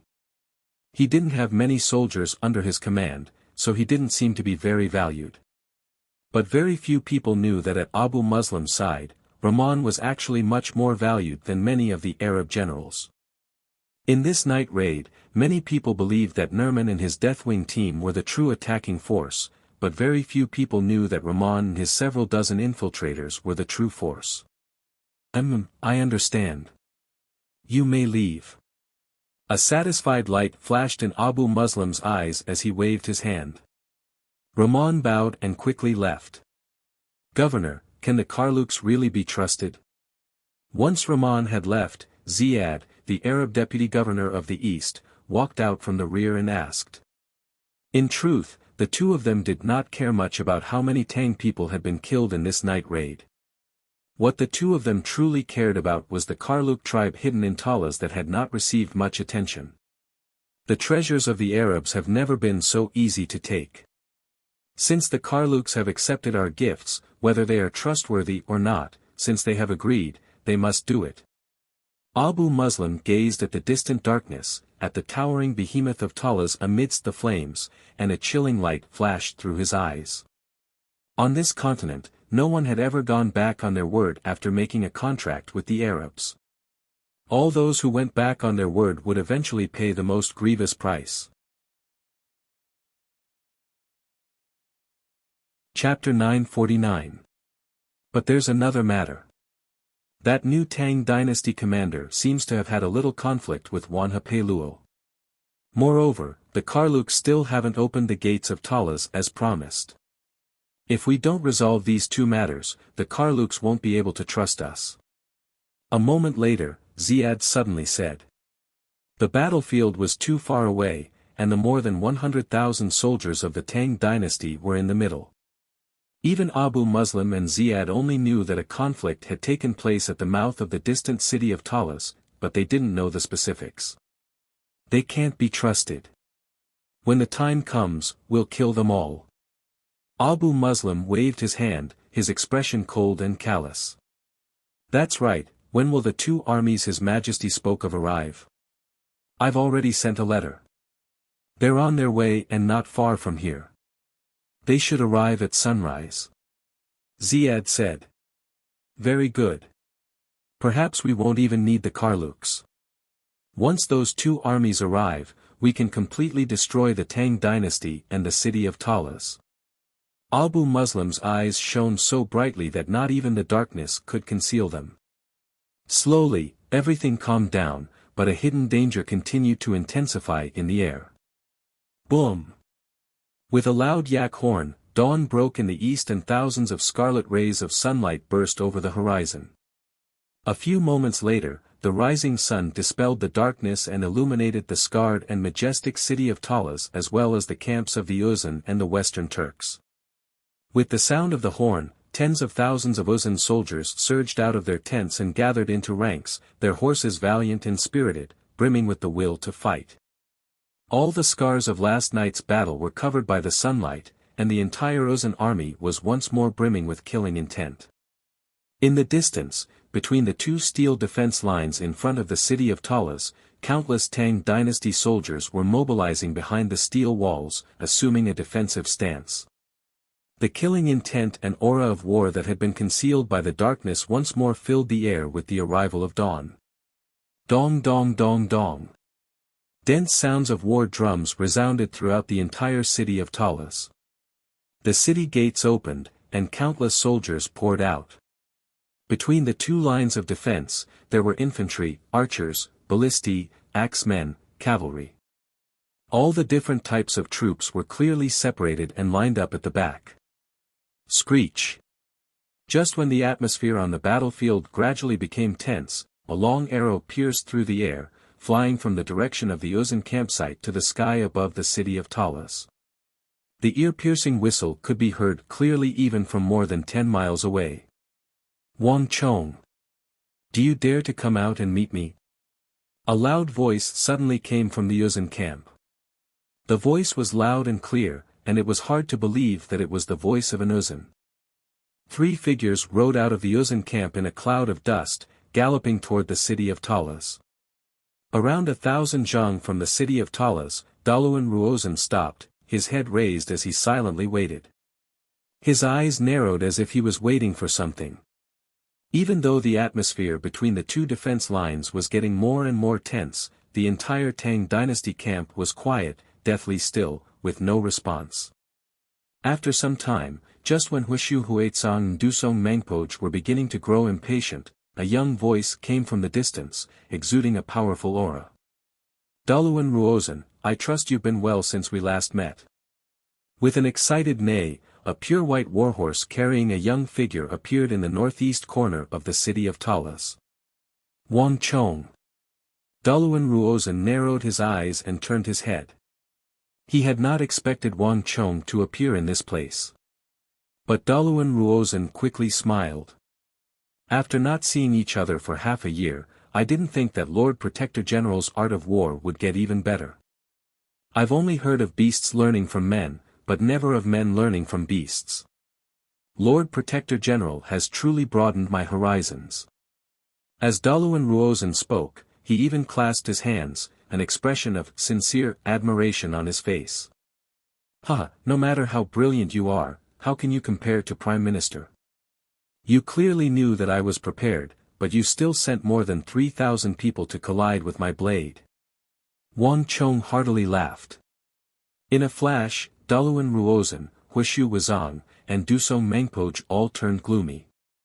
Wang Chong was clearly mocking the fact that the raiding party they had sent last night had been stopped by Wang Chong and suffered grievous losses. They had both sent soldiers to ambush and disguised themselves as the enemy, but in this contest, Daluan Ruozhen had completely lost. But Daluan Ruozhen quickly regained his composure. Victory and defeat are commonplace for a soldier. Uzun can still afford to lose, but the young Marquis is different. Without 500 ballistae, I hope that the young Marquis can still smile in this battle. Daluan Ruozhen faintly smiled, his movements calm and composed, exuding an aura that even Wang Chong couldn't help but sigh in admiration. Ha ha ha, standing atop the walls of Talas, Wang Chong couldn't help but laugh at these words. The superior faction attacked schemes while the inferior faction attacked soldiers. Attacking the heart was superior to attacking the city. The moment Daluan Ruozhen said these words, Wang Chong understood why he had come. There is no need for Prime Minister to worry about this. The Tang dynasty has many treasures. Let alone a trifling 500 ballistae, even if they had more ballistae, it would only take a few moments for them to build. Wang Chong looked into the distance, his right hand swinging down. Chen Bin. Rumble. Wang Chong's voice was like a signal, and in the light of the morning sun, the gates of the city of Talas opened. As Daluan Ruozhen, Wuxia Wuzong, and Dusong Mengpoj watched, massive ballistae loaded onto transport carriages streamed out of the city of Talas. Under the command of their leader, Chen Bin, the well-trained ballistae moved with incredible speed to the gaps in the second defense line. From a distance, one could see that there were nearly 500 ballistae, no more, no less. Last night, the Tang dynasty had lost 500 ballistae, leaving only around 2,500 on the two defense lines. But now, Wang Chong had produced another 500. Release. With Chen Bin's order, the 500 ballistae adjusted their direction, raised their ballistae into the air, and fired. Boom boom boom. There was a heaven-shaking boom as the 500 ballista bolts shot into the heavens. A few moments later, 500 thick ballista bolts descended from the heavens, piercing through the air as they plunged into the battlefield 5 to 600 zhang above the city of steel. Buzz. At this sight, Daluan Ruozhen, Wuxia Wuzong, and Dusong Mengpoj, the minister and two generals of the Uzun Empire felt like they had been slapped in the face, their faces contorted into unsightly grimaces. What's going on here? The scouts reported that weren't 500 ballistae destroyed? Why do they still have so many ballistae? How could there be such a thing? The scouts couldn't have made such a mistake. Even Daluan Ruozhen and Wuxia Wuzong were dumbfounded. The scouts they had dispatched last night had confirmed time and time again that Abu Sangji's forces had truly destroyed nearly 500 Tang dynasty ballistae. There was no mistake about this. The scouts of the Uzun Empire might not be as elite as those of the Tang dynasty, but they would never make such a mistake on such a basic matter. We've been tricked again. Abu Sangji's attacks probably weren't even real ballistae. Daluan Ruozhen took in a deep breath, his mind in turmoil. But how could this be? Can Abu Sangji not even tell the difference between ballistae? Wuxia Wuzong said in disbelief. Abu Sangji was a valiant general of the Yarlung royal faction. He was extremely experienced and wouldn't make such a childish mistake. If he hadn't confirmed it multiple times, he wouldn't have moved out so easily. I don't know what's going on either, but there's no doubt that Abu Sangji has fallen for their trap. The specific structure of the Tang dynasty ballistae has always been a secret. Not many Tang people know about it, let alone us. At most, Abu Sangji can only tell the shape of the ballistae. If my guess is correct, that fellow must have done something to them. Daluan Ruozhen said. As he gazed at the white horse atop the distant city of Talas and that young figure, Daluan Ruozhen's heart was filled with complex emotions. A general was the leader of an army and the soul of an army. If there was the slightest flaw in their every move, or if there was even the slightest flaw in their mind, the army could suffer a devastating blow. This was the true reason Daluan Ruozhen had met with Wang Chong. If he could reveal a flaw in Wang Chong's mind and strike a blow to his confidence, the entire Great Tang army would be affected. But there was no question that Wang Chong had won this round. With this person in the Tang dynasty, our Ruozhen won't be able to live in peace for the next 40 years. Daluan Ruozhen gave a deep sigh, an indescribable feeling welling up in his heart. In the Ruozhen Empire, Daluan Ruozhen's intelligence was practically unparalleled on the plateau. Other than that Senpo's imperial minister, Dalan Trinling, no one else could compare to him. But Daluan Ruozhen just had to run into Wang Chong, an opponent who surpassed him in both intelligence and strategy. Daluan Ruozhen couldn't help but recall a book from the Central Plains that he had once read. Since you was born, how could Liang be born? Daluan Ruozhen gave a deep sigh, unable to speak. In the distance, atop the high city of Talas, Wang Chong rode on his snow-white warhorse, silently smiling at the trio below. A psychological attack. For Daluan Ruozhen to flaunt the art of war of the Central Plains in front of the war saint of the Central Plains was nothing more than a display of slight skill before an expert. Prime Minister. The culture of the Central Plains is vast and profound. I hear that Prime Minister is fond of collecting the various classics and histories of the Central Plains, books on war and strategy. Once this battle is over, Wang Chong will give Prime Minister another 1,000 books. Read it 100 times, and the meaning will naturally become apparent. Prime Minister still needs to read more. Wang Chong placed particular emphasis on these last words, and then he roared with laughter. Prime Minister, Wang Chong is busy with military affairs, so I won't keep you company. We'll meet again on the battlefield. In the neigh, Wang Chong pulled on the reins, turned his horse around, and rode off on his snow-white warhorse. Chapter 950. Bastard, he's far too arrogant. Wuxia Wuzong angrily clenched his fists and clenched his teeth. If Daluan Ruozhen could hear it, how could he not? But not even the tiger of the empire, Zhangqiu Jianxiong, had dared to act so impudently toward them. Wang Chong was going too far. Prime Minister, don't be influenced by him. This bastard wants to infuriate us. Prime Minister, don't fall for his tricks. Heh. Daluan Ruozhen shook his head and stopped Wuxia Wuzong. How could I not see through his intentions? But we truly lost this round, and I wholeheartedly accept my loss. Wang Chong's art of war was far too unique. Not just in the Central Plains, but in the Four Seas, no one had ever seen such a military strategy or a commander. Daluan Ruozhen wanted to learn Wang Chong's art of war, to use his own spear to attack his own shield, but he had still lost. But Daluan Ruozhen only shook his head and quickly returned to normal. He did not appear as dispirited or dejected as Wang Chong had imagined. No matter what scheme Wang Chong wants to use or what effect he wants to achieve on me, he has miscalculated in this round. Because in this battle, his opponent is not us, but someone else. Wuxia Wuzong, help me send this letter. In this war between Arabia and the Tang dynasty, we have already done all we can to provide them with the greatest assistance. The rest is up to them. Understood. Wuxia Wuzong took the letter from Daluan Ruozhen and bowed. Let's go.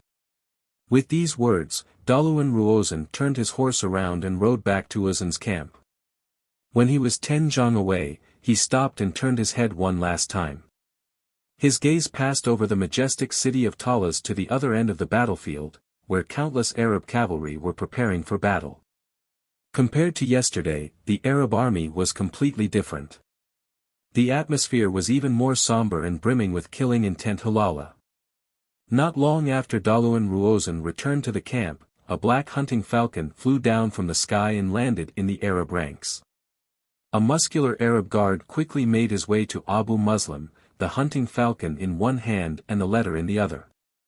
Governor, a letter from Wuozhen. The messenger knelt on one knee and respectfully handed over the letter in his hand. Oh. Give it to me. Seated on his throne, Abu Muslim extended his right hand and took the letter from the messenger. After glancing at it, he immediately began to smile. Interesting. Ziyad, this is a letter from Uzan. You should also take a look. Behind Abu Muslim, Ziyad's eyebrows rose as he glanced at the former in surprise, but he quickly took the letter and began to read it. The Uzan have suffered severe losses and are not going to fight today. What does the Uzan mean by this? Ziyad raised his head in disbelief. Didn't he say it very clearly in his letter?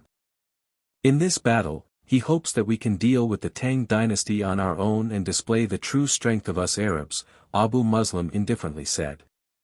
These Uzan truly deserve to die. These Tibetans truly deserve to die.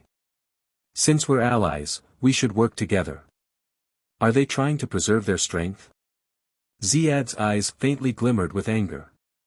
The Arabs did not need allies. At the very least, in their history of conquest, they had rarely invited anyone to become their ally. For the Arabs, agreeing to ally with the Uzan was already an exceptional favor. But the Uzan actually wanted to avoid battle and preserve their strength at this time. They simply did not know how to appreciate favors. They can't be blamed for this. Abu Muslim faintly smiled and waved his hand to stop Ziyad. Duluan Ruozan said that they've already lost 50 to 60,000 of their elite soldiers and more than 80,000 wolves. This is not a lie. Although these losses are nothing to us Arabs, they are no small number to the Uzan and the Western Turks. It's no wonder that they want to avoid battle and preserve their strength. Moreover, seeing is believing. If the Uzan and the Western Turks do not witness our strength, they will not be truly convinced, and they will not be willing to risk their lives to help us Arabia. After all, we will still need them in the process of conquering the Tang dynasty. Ziyad, what about the 2 armies His Majesty sent? Abu Muslim suddenly turned to Ziyad. The 2 armies have already arrived. Everything is ready and ready to receive the order to attack at any time. Ziyad crisply said. When he spoke of the 2 armies, Ziyad's demeanor had completely changed. It was like he was holding some sort of enormous trump card that could crush them. Very good. Pass on my order. Get ready. On the eastern battlefield, the Western Turks and the Uzan, the Tang dynasty in the center, and the Arabs on the western battlefield, these 3 enormous powers had formed a triangle on the battlefield of Talas, facing off against each other. No one had launched an attack since the sun had risen, but everyone knew that this peace and tranquility would not last for long. Gallop! Gallop! To the west of the city of Talas, the thundering of hooves shattered the silence of the battlefield and attracted the attention of countless people. An Arab general more than 8 feet tall, his arms thick and muscular, riding a sturdy black warhorse, stopped more than 300 zhang outside the city of Talas. All the people of the Tang dynasty, listen up. Our Lord Governor has ordered us to give you one last chance. Surrender to Arabia and submit to us, and we can still give you a chance to live. Otherwise, today will be the day your city is destroyed. All was silent in front of the first defense line, and then there was a burst of raucous laughter. Arabs, shouldn't we be the ones saying that? Hurry up and go back to your governor and have him think about when to surrender to the Tang dynasty. Across from the Arab horseman, Sun Jiming was standing in front of the gap in the first defense line, laughing heartily. The Arabs truly were arrogant. After suffering so many defeats, they still dared to threaten the Tang dynasty and demand that the Tang dynasty surrender. This was simply the greatest joke in the world. In the distance, the Arab horseman silently watched the crowd, his expression stern and unmoved as he listened to the laughter. This is your choice. Since that's the case, then let's fight. As he spoke, the Arab horseman turned his head and made a gesture. A moment later, the situation suddenly changed, boom. A massive boom came from the distance, so loud and clear that even the battle of hundreds of thousands of soldiers seemed insignificant. Not only that, but the ground beneath everyone's feet also began to tremble when the loud noise rang out. In a flash, not just Sun Jiming, but the thousands of Tang dynasty soldiers behind the first defense line all paled. What is this? The disturbance is coming from the west. What did the Arabs do? Did they use some sort of secret weapon again? The group of people were bewildered, but soon, the vibration disappeared. But just when everyone believed that everything was over, boom! Another massive tremor came from the distance, and then the entire battlefield of Talas once more began to tremble. This time, the tremor was even louder and louder, and it was getting closer and closer to the battlefield. What is this? Why does it sound like footsteps? Impossible. You've gone mad. What sort of thing could have such heavy footsteps? The group of people opened their eyes wide. They didn't know why, but even though they couldn't see anything, everyone felt nervous and uneasy. Boom boom boom. After the first, the second, the third, the tremors continued to grow louder and louder, and the sound grew closer and closer. The entire earth, the steel wall, and the ballistae in the middle of the city all began to tremble. Roar! Roar! An earth-shattering roar of a beast rang out, accompanied by a strong gust of wind that sent sand and pebbles flying. Under the shocked gazes of countless people, a gigantic silhouette appeared on the western horizon. It was incomparably tall, like a mountain range. In front of this massive figure, even the stalwart Arabs seemed as insignificant as ants. What's that? How could there be such an enormous thing? I must be seeing things, I must be seeing things. Just what sort of monster is this? Impossible. Everyone was so shocked that they couldn't say a word. Even from this distance, they could sense the savage and brutal aura exuded by that black figure, one that seemed capable of destroying the world. The strength of humans, even the strength of martial artists, seemed insignificant in comparison. Just what is this? At this moment, on the western side of the city of Talas, even Wang Chong and Gao Xianji were stunned. This had already surpassed the imagination of mortals. Wang Chong had experienced countless battles, large and small, but he had never encountered a situation like this. I don't know. The Arabs have never seen something like this before. It's unbelievable. If I hadn't seen it with my own eyes, I wouldn't have dared to believe that such a primordial beast existed in the world. Gao Xianji muttered, his shock no less than Wang Chong's. War was a matter for humans, but the sight before them had already surpassed the bounds of what was normal. Even though they were very far away, they could still make out the silhouette of that creature. It was called a creature because it could move freely, and both Wang Chong and Gao Xianji could sense an intense vitality from its body. The vitality of a martial artist was like a drop of water in the ocean in comparison. Moreover, this creature had a huge golden horn like a rhinoceros, a huge body the size of a castle, and a pair of incomparably scarlet eyes. Even from far away, one could feel the desire to destroy everything from its eyes. Everyone who looked at it would involuntarily tremble and feel fear from the depths of their souls, as if they were ants facing a god. Could this be the behemoth army that once existed in the Arabian Empire? Wang Chong stood on the high walls, his mind in turmoil. For the first time, he felt that this war had completely surpassed his memories and become unfathomable. The behemoth army was a product of the Arabian Empire's golden era. Legends about them had spread far and wide. It was said that they had helped Arabia conquer several powerful countries. But for some reason, the behemoth army had vanished from the history of the Arabian Empire. Chapter 951. Everything's changed. The city of Talas has never seen a behemoth army. Could all this have happened because of my interference? Wang Chong's mind was in turmoil. Those absurd legends that he had once dismissed as laughable once more surfaced in his mind. It was said that at his prime, the emperor of the Arabian Empire, the Caliph, had two powerful armies under his command, one of which being the behemoth army. This behemoth army was under the Caliph's control, and no local governor had the authority to govern it. The appearance of these behemoths in the distant Taulas could only mean one thing: the Caliph of Arabia had already noticed this place. This battle had already become completely uncontrollable. Bang! A heaven-shaking war drum soon began to resound from the Arab camp. As the drums beat, the dense sea of Arab cavalry parted, creating a path more than 100 zhang long. One end of the path led to the Tang dynasty's steel defense line while the other led to the behemoth.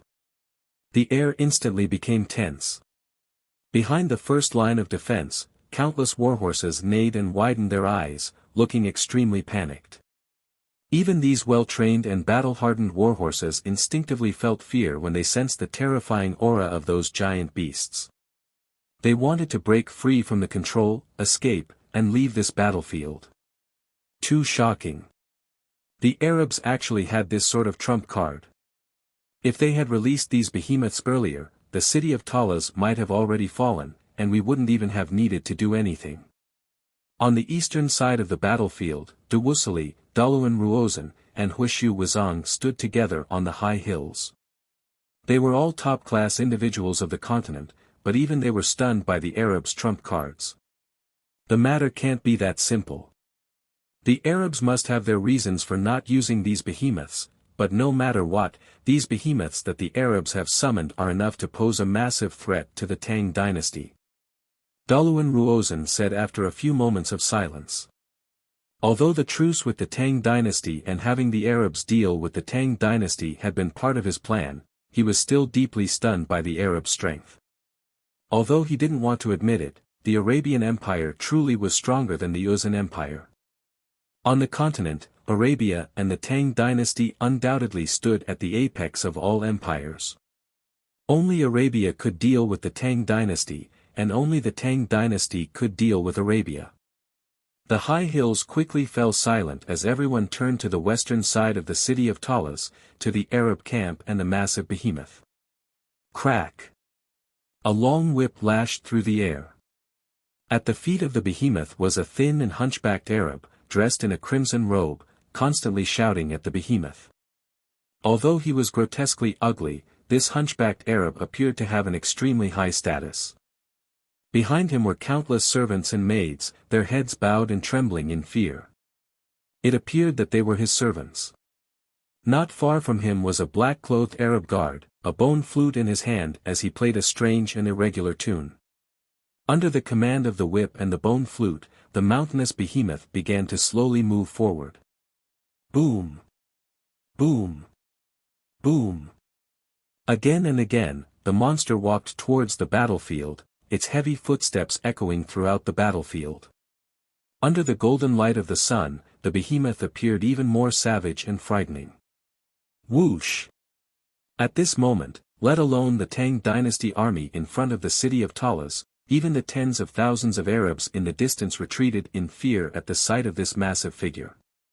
Too big. In front of the behemoth, a muscular and valiant Arab warrior looked up at the golden horn, the massive body, and the scarlet eyes. His eyes flashed as he involuntarily retreated. The boundary between myth and reality blurred at this moment. It was like the behemoth of ancient myths had suddenly transcended time and descended upon the human world. Roar! The roar of the behemoth sent shockwaves of energy seething with boundless power and majesty, stirring up a storm over Taulas. Even the dark clouds in the sky were stirred up and pushed toward the sunrise in the east. A clear sky had been cleared over the Arabs. Hush! The Arab soldiers, who had already been terrified, began to panic and back away from Wangchong. The neat and tidy formation of the army was instantly thrown into chaos. The Behemoth Army. This was one of the most terrifying armies controlled by the Caliph and one of the symbols of the Caliph's divine authority. Even to the brave and skilled Arab warriors, these were nightmarish existences. It's finally here. At this moment, no one was more excited and delighted than the supreme ruler of the Arabian East, second only to the Arab emperor, Abu Muslim. He pressed his hands together and slowly stood up from the dark golden throne. In that instant, a powerful aura erupted from his body. In this world, there was no city that the Arabs could not break, no foe that the Arabs could not defeat. Abu Muslim stared at this behemoth like it was his proudest weapon. Countless powerful civilizations had once existed on this continent. Just like how the Yuzhan Plateau had once possessed the powerful Zhangzheng dynasty, to the distant west, on the shores of the sea, there had also once existed some powerful civilizations. These civilizations had vanished long ago, and many of their deeds were impossible to guess at. But there were still some remnants of these civilizations that had survived. The behemoth army had been created by the Arabian Empire using a special method recorded in an ancient scroll left behind by another ancient civilization, using rhinoceroses, elephants, lions, and other ferocious animals, in addition to special medicines. After countless failures, the Arabian Empire had finally created the behemoth army that could dominate the western border and strike fear into the hearts of countless foes. There were not many of these behemoths, but they were the symbol of the Arabian Empire's power. There was no defense on this continent that could stop the attacks of these behemoths. Mazil.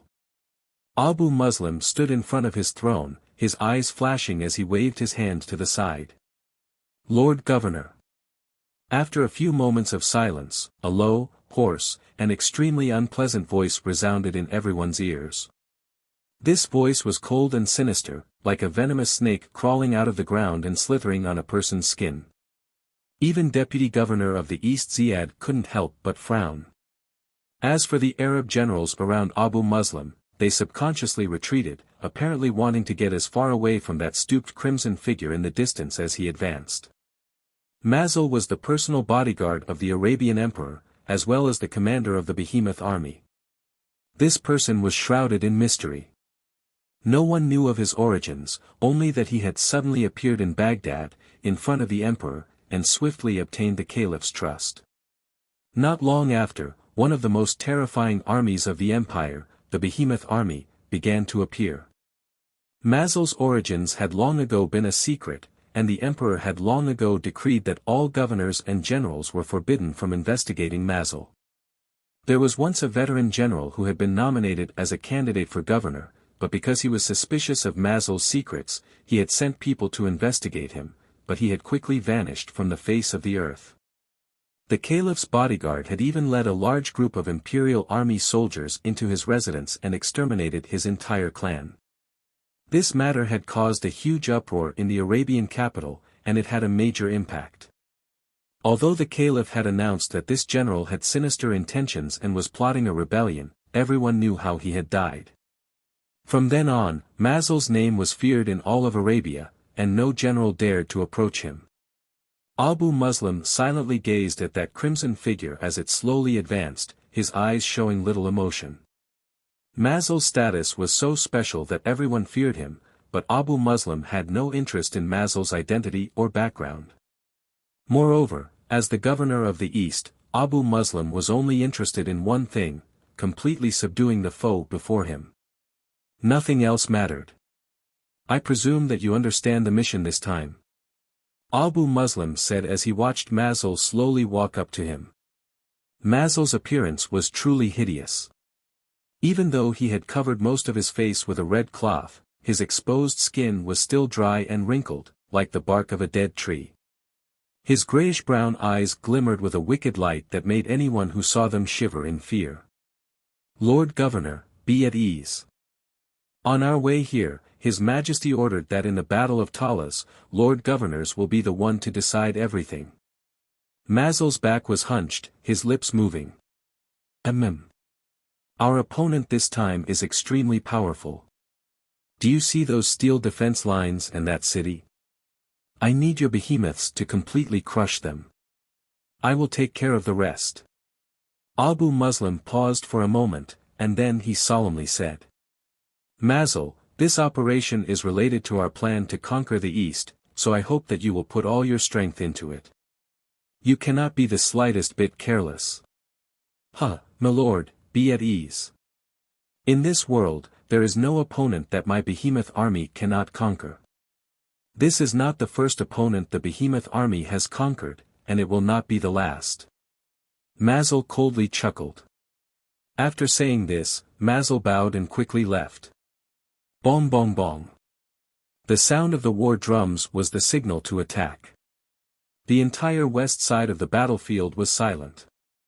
Everyone's gazes were focused on the man and the beast. Mazel stood in front of the massive behemoth and finally gave the order to attack. Chapter 952. Roar. A ferocious beast roared. In the next moment, the earth rumbled, and the atmosphere on the battlefield suddenly became extremely tense. Boom! In front of everyone's eyes, the mountainous beast spread out its 4 hooves, and its huge golden horns shone under the sun as it charged toward the 2 steel defense lines like a bolt of lightning. Bang! An enormous foot stomped down, and an Arab soldier, his face stricken with fear, was crushed into a metal pancake. But the behemoth seemed to feel nothing, leaving a trail of dust in its wake as it continued to charge forward. Rumble. The entire battlefield of Talas began to sway like a deck being tossed about in the waves. Fierce gales engulfed the city of Talas, and countless warhorses neighed, their manes rustling in the wind. They seemed more restless and restless than ever. Hold the horses! Hold the horses! Everyone, get into position and assemble. Prepare the ballistae. Attack with full force. The entire army was in chaos. As the massive beast charged forward, its dreadful aura seemed capable of toppling mountains and overturning seas. Let alone the warhorses, even the hardest-willed soldiers of the Tang dynasty couldn't help but tremble in fear. This battle had completely surpassed their imaginations.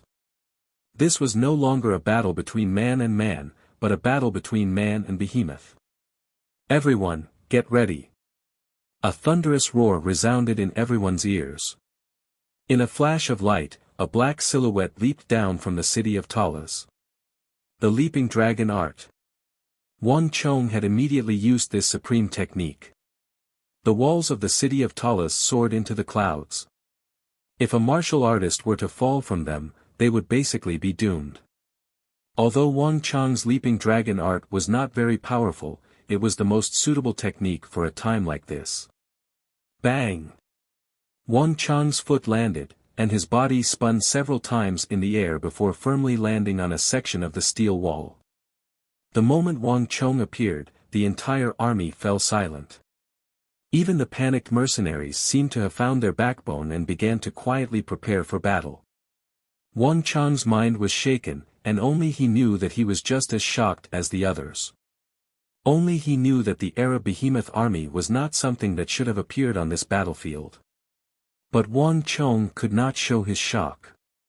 His eyes were like lightning bolts as he stared at the charging behemoth. The Arabs, the Tang people, and the thousands of Uzan and Western Turks in the rear were all staring at that terrifying beast. Even Daluan Ruozan and Huishu Wuzong narrowed their eyes and held their breaths. This battle was directly related to the outcome of the Eastern and Western empires. If the Arabs won, the entire continent would undergo an unprecedented upheaval, and as stakeholders in this war, the Uzan and the Western Turks would inevitably be dragged into it. Too powerful.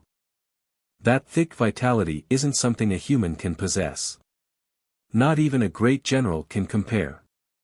Let's see how the Tang dynasty responds. No matter what, this isn't something that can be stopped by ordinary methods. What a formidable trump card. The destruction of the Anxi Protectorate army might be decided today. Huishu Wuzong, Dusong Mangpoj, Duwusili, and Daluan Ruozan, 3 generals and 1 minister, stood in a line on a distant hill, their robes flapping in the wind. In the distance, the rhino-shaped behemoth was getting closer and closer, its dreadful aura almost suffocating. 30,000 zhang, 20,000 zhang, 1,000 zhang, behind the first defense line, all the Tang dynasty soldiers and mercenaries tightly gripped their weapons, anxiety in their eyes. Even their breathing became heavy, the stench of death thickening to the extreme. Wang Chong stood on the high wall, his hair and robes fluttering in the wind, his mind unprecedentedly focused. Master archer squads, fire! Wang Chang's calm voice resounded over the battlefield. Creak creak. Behind the first defense line, the fully armored master archers had drawn their bows to the limit. These people were brimming with energy and powerful physiques, all of them the elites of the Anxi Protectorate Army. Ever since the founding of the Tang dynasty, all the way up to the generation of the Holy Emperor, the Tang dynasty had placed unprecedented importance on the western regions. 600,000 soldiers had been carefully selected by the Tang dynasty, and the strongest had been sent to the western regions to form the current Anxi Protectorate Army. Only the Anxi Protectorate Army could form a phalanx of master archers be found. Not even Wang Chong had one. Boom boom boom. In the blink of an eye, the air boomed as tens of thousands of arrows exploded forward like a swarm of locusts. The master archers of the Anxi Protectorate Army could each control 5 to 10 arrows, and they could fire 2 to 3 times a second. A phalanx of 100 master archers could display the power of 3 to 4,000 archers, perhaps even more. Chi chi chi. In the next moment, thousands upon thousands of arrows drew huge arcs in the air as they rapidly converged on the huge rhino-shaped beast's body. But something even more shocking occurred. Of the nearly 10,000 arrows, at least 90% of them bounced off the behemoth's body. Not even the arm strength of the master archers could pierce through the thick skin of the behemoth. Seeing this scene, everyone was shocked. The master archers of the Anxi Protectorate Army were the elite of the elite. Although they were firing many arrows at once, each one of them had the power to pierce through rock from a distance of 1,000 zhang. Not even ordinary armor would be able to stop them, but the behemoth had managed to deflect more than 90% of the arrows. Impossible. At this moment, even the distant Wuxia and the others were deeply stunned. On the high walls, Wang Chang's mind was in turmoil at this sight. The creature before him had completely overturned everything he knew. Its body might not have been as tough as steel, but it was far more resilient. 80 to 90% of the arrows had been bounced off by the toughness of its skin and tendons. This behemoth's skin is at least half a foot of steel. Master archers alone aren't enough to deal any damage to it. As Wang Chang's mind spun, he quickly calculated the amount of energy needed to deal damage to the behemoth. As the behemoth charged forward, the winds above the two defense lines grew stronger and stronger. And the 100,000 Tang dynasty reinforcements were growing more and more panicked. The power of this behemoth made all of them tremble in fear. Fire again. Reduce the number of arrows to 2. As the army grew more and more restless, Wang Chong gave another order. Huang Batian. Get ready. Earthquake art. All other officers, hear my order. Prepare for lion's roar. The mood in the army was getting tenser and tenser, and Wang Chang's voice was the only stabilizing force in the army.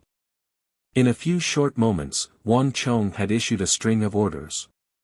With Wang Chang's order, the entire army of the Tang dynasty, including the Anxi Protectorate Army, began to move. Twang twang twang. Another volley of arrows howled through the air, crossing more than half of the western battlefield to strike the behemoth's body. Learning from the first volley, they had reduced the number of arrows fired at once and greatly increased the power of each volley. And the effects were immediate. Plush plush plush. The sounds of arrows stabbing into leather could be heard.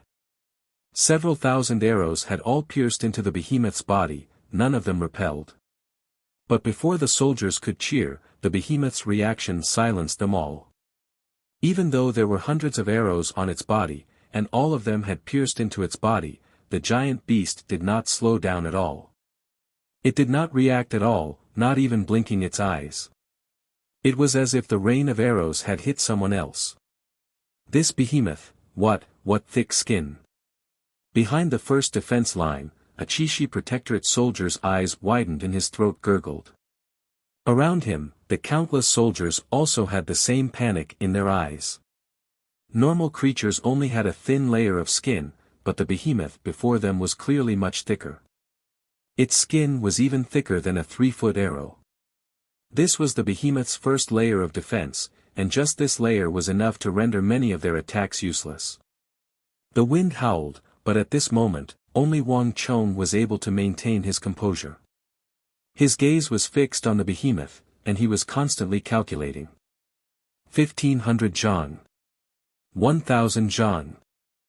As the behemoth got closer and closer, the earth beneath their feet began to quiver to a height of half a foot. Looking at the behemoth from this distance was like an ant looking up at an elephant. The visual impact and soul pressure were indescribable. At this moment, even Wang Chong felt an intense sense of danger. The aura of death was surging toward him like a tide, ready to drown him at any moment. 8, 7, 6, 5, 4, Wang Chong silently counted down, and when he reached 1, Wang Chong immediately gave the order. Begin. Okay. Chapter 953. The moment the lion's roar was activated, Wang Chong, Gao Xianji, Qing Qianli, Wang Chong's father Wang Yan, his big brother Wang Fu, Li Sai, and all the other soldiers nervously stared at the dreadful behemoth. Roar! A roar louder than any of the Tang dynasty generals erupted, and then a wave of energy weighing 100,000 tons descended from the sky. Neighed in alarm as several hundred well-trained warhorses broke free from the behemoth's control and fled from the defense line. Cries of alarm rose from the great Tang army, all of them alarmed by the ferocity of the behemoth. It's useless. These Arabian behemoths are different from Meng Shijiao's elephants. They don't fear loud noises, and they don't have the elephant's weakness.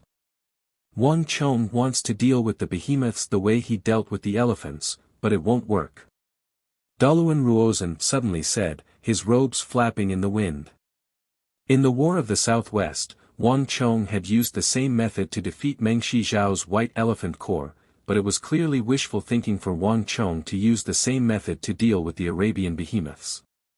Although the Uzhen had not participated in this battle, Daluan Ruozhen had been paying close attention to Wang Chong's movements. Not even Daluan Ruozhen knew how Wang Chong would deal with this crisis. Deep in his heart, Daluan Ruozhen hoped that he would fail, but he also hoped that he would not fail so easily. At the very least, he would not lose to someone else, 800 zhang. The lion's roar of Wang Chong and all the generals of the Tang dynasty not only failed to stop the beast, but also angered it even more. Roar! The earth shook, and with a furious roar, the rhino-shaped beast charged forward with all its might. Not only did its mountainous body not slow down, it was even faster than before. Looking at the terrifying figure that could destroy the heavens and earth, everyone felt a deep sense of fear at this moment. It was as if they had fallen into the deepest nightmare.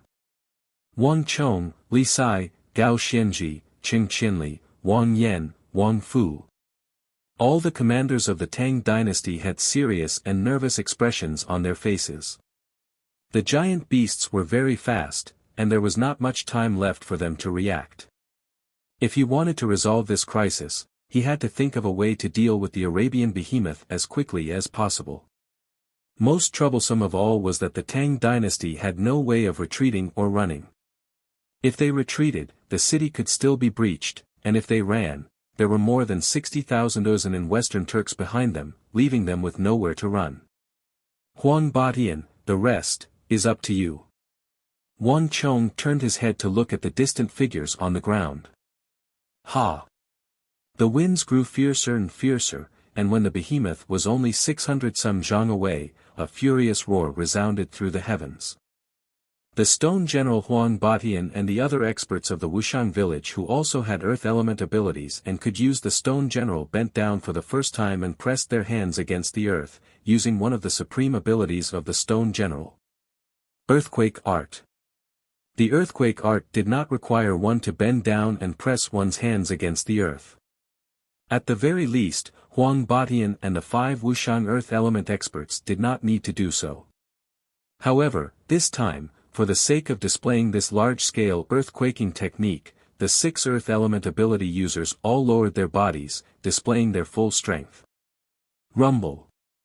The ground shook, and ripples visible to the naked eye spread out in all directions. The originally hard ground also began to shake and change like water waves, and it quickly softened. Earth caving art. This was a variant ability of the earthquake art. It could turn the hard ground into soft mud and cause the enemy to sink in. Huang Batian rarely used this ability, and he had never used it in the city of Talas. This was because the ground here was abnormally hard and the layers of rock were much thicker than imagined. Using the earth caving art in this place was extremely taxing on one's mind and energy. Even someone at the peak of the Sky Emperor martial realm found it extremely taxing to use it. Bzzz. The earth began to blur as Huang Batian and the other earth element experts pressed their hands against the ground. A few moments later, all 6 of them had pale faces and cold sweat on their foreheads. Rumble. The quaking of the earth intensified as the Arabian behemoth got closer and closer. Even Huang Batian felt an intense sense of danger. If he were to be trampled by that giant beast, even he would die. Go. Hurry.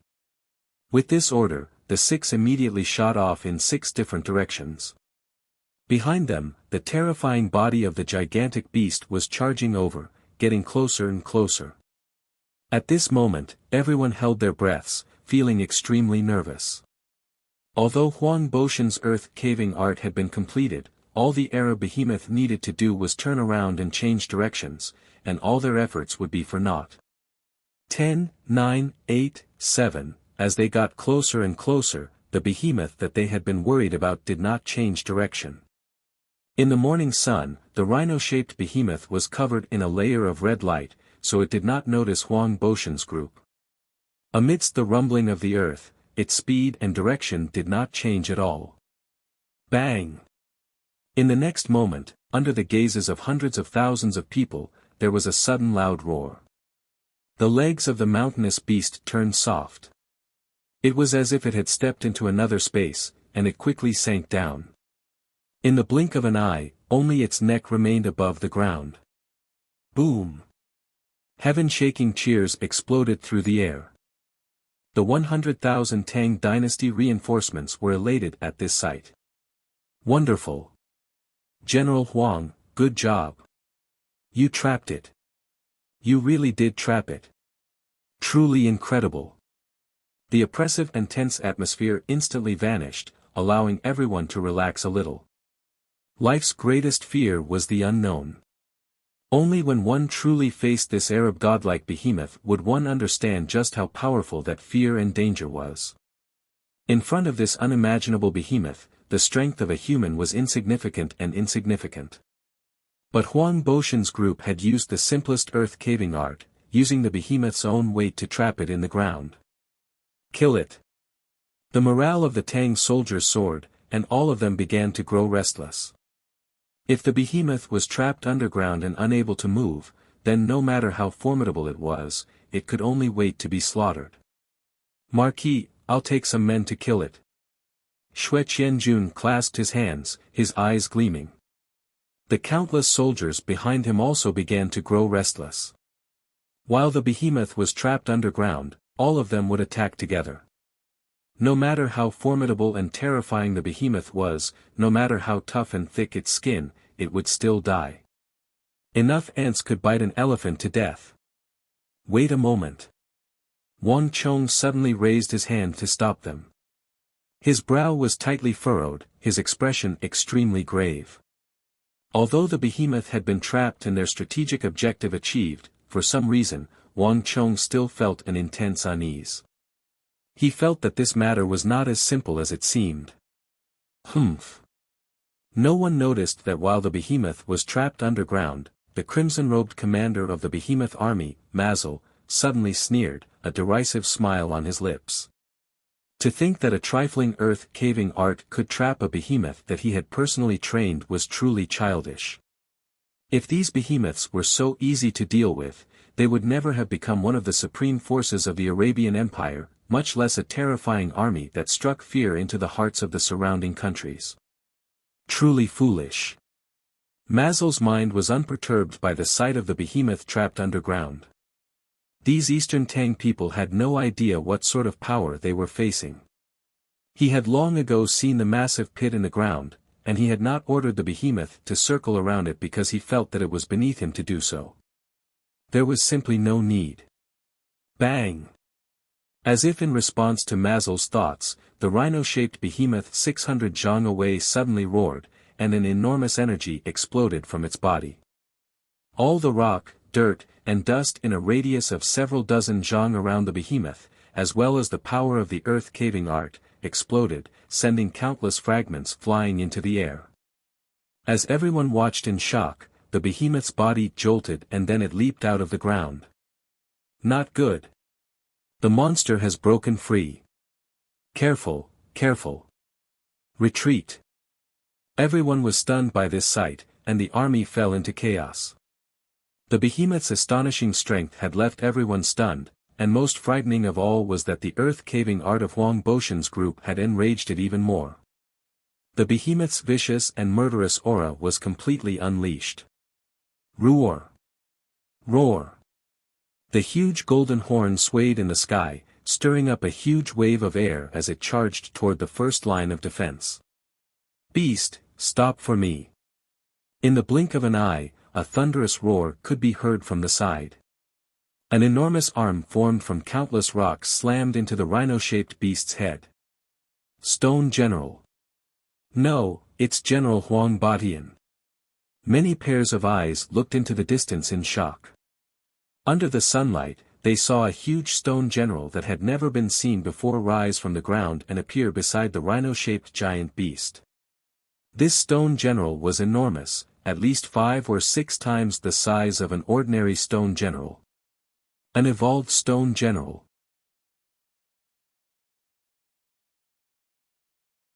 Chapter 954. Boom! Boom! As soon as the stone general's fist landed, another fist smashed into the rhino-shaped behemoth's head. In a short period of time, the stone general had unleashed at least 5 or 6 punches, each one incomparably heavy and powerful. This was the strength of a martial artist, something that no behemoth could compare to. But the behemoth's counterattack was also extremely fierce. With a swing of its massive golden horn, it smashed into the stone general. Boom! With an earth-shattering boom, the stone general that Huang Batian had created with the combined strength of 6 people was smashed into pieces by the behemoth's overwhelming strength. The 6 people were sent flying like cannonballs along with countless rocks. Whoosh! Huang Batian was still in the air when his body trembled and he vomited a mouthful of blood. Too powerful. In the air, Huang Boshan's lifeless eyes were wide open, his face pale as he felt a deep sense of despair. The stone general that he had created with the combined strength of 5 people was like a scarecrow in the face of the behemoth's terrifying strength. It wasn't even on the same level. "Milord, I've already done my best. You can only rely on yourselves now." As this final thought flashed through his mind, Huang Batian fainted. "General Huang!" Cries of alarm rang out from the ground. This had all happened too quickly. From the moment Huang Batian had gathered everyone's strength and used the evolved stone general to being sent flying by the behemoth, not even a second had passed. Not even Wang Chong had been able to react, let alone the others. "Someone, hurry and save General Huang and the others." "Yes." Before Wang Chong had even finished speaking, Xue Qianjun had already leapt forward, leading several other elites in the direction that Huang Batian and the others had been sent flying. But this was only the beginning of their crisis. The behemoth, enraged by the earth-caving art, roared, its eyes bloodshot as it charged at them with astonishing speed.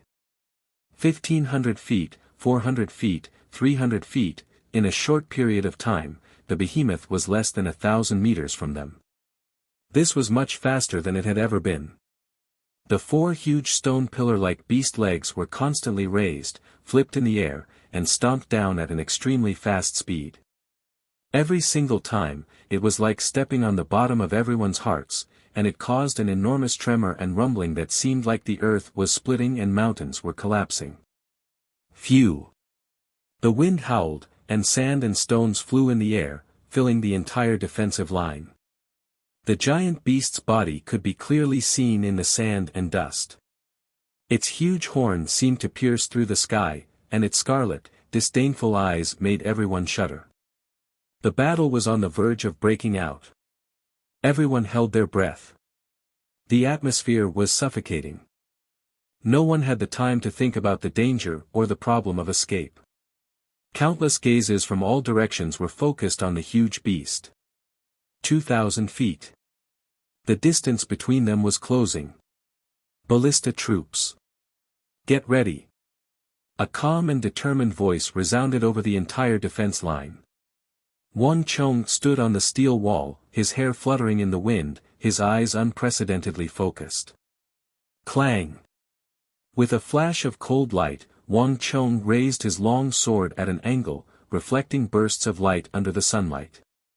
Creak creak. Countless ballistae creaked from behind the defense line. This was Wang Chong's first time personally commanding a ballista army. In a flash, 3,000 ballistae had lined up at the gap in the defense line, their pitch-black bolts aimed at the area beyond the defense line. All the ballistae of the Qixi Protectorate had been brought out to participate in this battle between the humans and the behemoth. On the other side, several hundred ballistae of the Anxi Protectorate army had been pulled out, their bolts aimed at the behemoth. One of the greatest problems with ballistae was their accuracy, but against such a massive target, there was no chance of them missing. With the appearance of more than 3,000 ballistae, the entire battlefield was silent. Even time seemed to have stopped at this moment. Everyone's hearts were thumping in their throats. The ballistae were the strongest weapon of the army, the final trump card. Whether it was in terms of sharpness, strength, or destructive power, they were far beyond that of ordinary bows and arrows. In dealing with the behemoth, this was the last resort. If not even the ballistae could deal with it, then the entire army would find it very difficult to threaten it. 100 zhang. There was only a distance of 300 meters between them. Even Gao Xianji revealed a nervous expression. If they could not stop this behemoth, the 100,000 soldiers of the Tang dynasty would be completely wiped out and destroyed at Talas. Behind them, Anxi, Qixi, and even Longxi would all fall. Release. As countless nervous gazes watched, Wang Chong swung down his trademark Wuxia steel sword. At this moment, the entire world fell silent. Bang! The moment Wang Chong swung down his arm, more than 3,000 ballistae, more than 3,000 sharp and indestructible ballista bolts, howled through the air like dragons emerging from the sea, into the behemoth's body. Pong! A thick and long crossbow bolt violently shot into the beast's body, leaving a thick, bloody hole. In an instant, it disappeared into the beast's body. However, this was only the beginning. Following that, the second, third, fourth. Not a single one of the more than 3,000 huge black crossbow bolts bounced off. All of them sank into the behemoth's body, leaving more than 3,000 huge, bloody holes that looked like honeycombs on its body. Awoo! Ah! The behemoth, which had always seemed invincible and capable of destroying the world, suddenly howled in pain. For the first time, it had been wounded. Even this mythical behemoth had finally been wounded in the face of the Tang dynasty, an important weapon of the Central Plains. How could this be? At this moment, even the distant behemoth army commander Mazel couldn't help but reveal a hint of shock. This was the first time since the establishment of the behemoth army that he had ever seen an empire use ordinary war machines to wound this behemoth that could destroy an entire country. Bang! Behind the second line of defense, an earth-shattering cheer of excitement burst out. The 3,000 ballistae and 3,000 heavy weapons had finally dealt a painful blow to the behemoth. Release. Without the slightest hesitation, Wang Chong swung his sword and gave the order to fire once more. Boom boom boom. The 3,000 ballistae fired once more, sending more than 3,000 ballista bolts howling into the behemoth's body. Release. In the blink of an eye, a third volley of ballista bolts had sunk into the behemoth's body. The excitement of the army reached a crescendo, their cheers soaring into the heavens. But Wang Chong quickly sensed that something was wrong. After 3 volleys, more than 10,000 ballista bolts had sunk into the behemoth's body. Although the behemoth's body had swayed a few times and its momentum had clearly been hindered, the behemoth had not collapsed. Moreover, despite its injuries, the behemoth was still advancing toward the defense line. Wang Chong could still sense an extremely dense and vast vitality from its body. This was not the appearance of a behemoth on the verge of collapse. Not good. 10th unit, 15th unit, 17th unit, 28th unit, all of you, fall back. Wang Chong's shrill roar echoed over the army. Lord Protector General, General Cheng, Father, prepare to move out.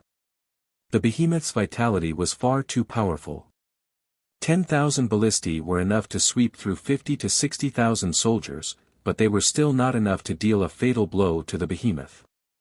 Although it had been injured and its speed had slowed, it was still advancing.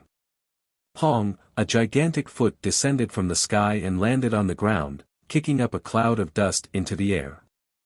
50 zhang, it was getting closer and closer. 30 zhang. They were less than 100 meters from the behemoth, and when they looked up at it, all of them felt truly petty and insignificant. Compared to the vitality of a behemoth, the vitality of a human was far too weak. Not even a peak Saint Martial great general could compare to this behemoth. Boom! Before anyone could react, the behemoth's foot swept across a section of the steel wall. With a metallic clatter, the steel wall that 4 or 5 Arab armies would find it very difficult to topple was uprooted and sent tumbling through the air by a mountain-toppling force. Translated by Hypersheep 325, Ah. With a scream, 10 some great Tang cavalrymen failed to dodge in time and were sent flying along with their horses by the wall of steel. But this was not the end. In the blink of an eye, another enormous foot descended from the sky, but this time, it did not strike the steel wall, but the dense ranks of the Tang army. Boom!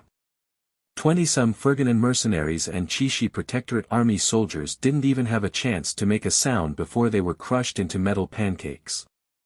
Damn it! Wang Chong paled at this sight, his eyes turning red.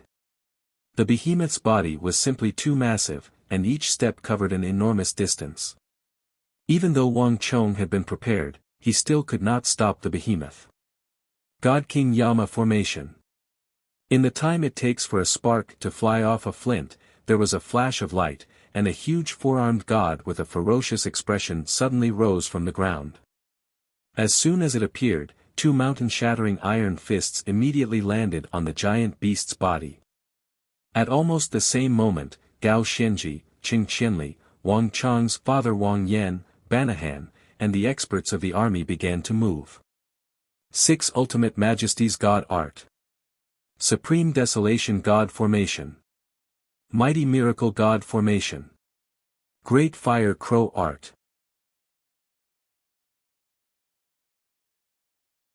Chapter 956. A Wu. The rhino-shaped beast let out an extremely miserable howl. Blood gushed out from all over its body like a waterfall.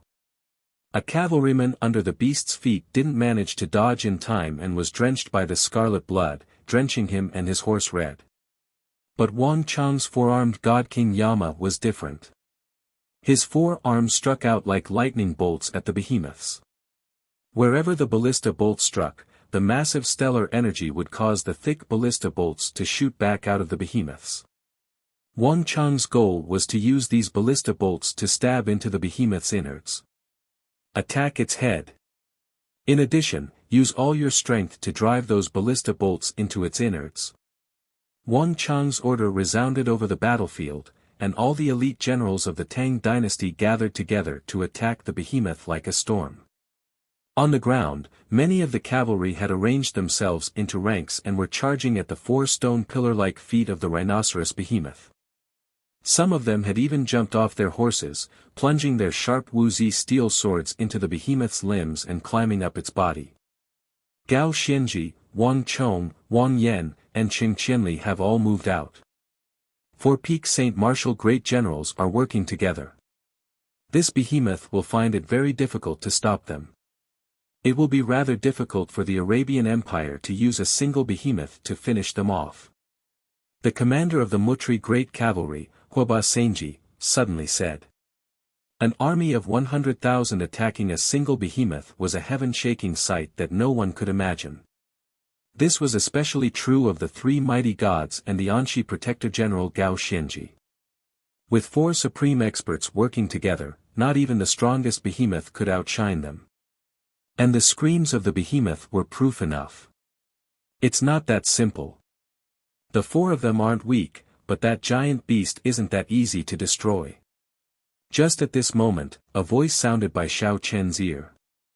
The heavenly wolf Great General de Wuxia suddenly spoke with narrowed eyes and a sharp gaze. Ah! Huaba Senji turned his head and was slightly surprised. Can't you feel it? Although the behemoth had been severely injured and its aura had weakened significantly, its life force was still exuberant. Its skin is too tough. Go Xianji and the others managed to block at least 3 or 4 of their attacks, but they were all blocked by that skin.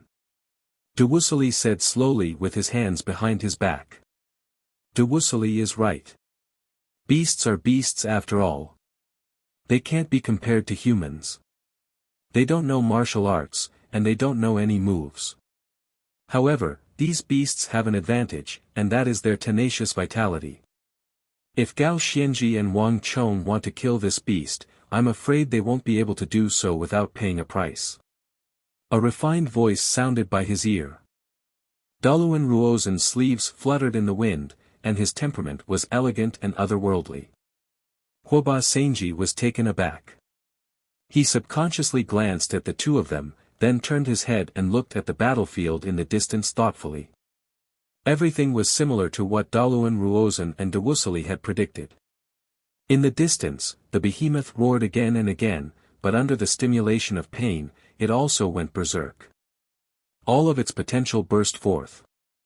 The behemoth raised its golden horn, and Wang Chong's father, Wang Yan, was the first to be unable to resist. The horn struck him and he was sent flying. Then, the behemoth swayed its body and its huge body slammed into the supreme desolation god that Qing Qinli had transformed into. Qing Qinli couldn't stand still, and he staggered backward and almost fell to the ground. Damn it! In the face of the behemoth's sharpness, even Gao Xianji had to retreat temporarily. This behemoth was too powerful. Although everyone's attacks could inflict serious damage on it, there was still a long way to go before they could kill it. Moreover, the behemoth's golden horn gave the four of them an extremely dangerous feeling. Wang Chong, be careful, it's coming towards you. Seeing the behemoth's horn heading towards Wang Chong, Gao Xianji hurriedly shouted a warning. Bastard! Wang Chong clenched his fists tightly. At this time, he also realized that although he had transformed into the god King Yama, he did not have a suitable weapon in his hands. The Vajra formed by his gang energy was not very useful against creatures with tenacious vitality like the behemoth. Moreover, Wang Chong's Wuxi steel sword could not even pierce through its skin.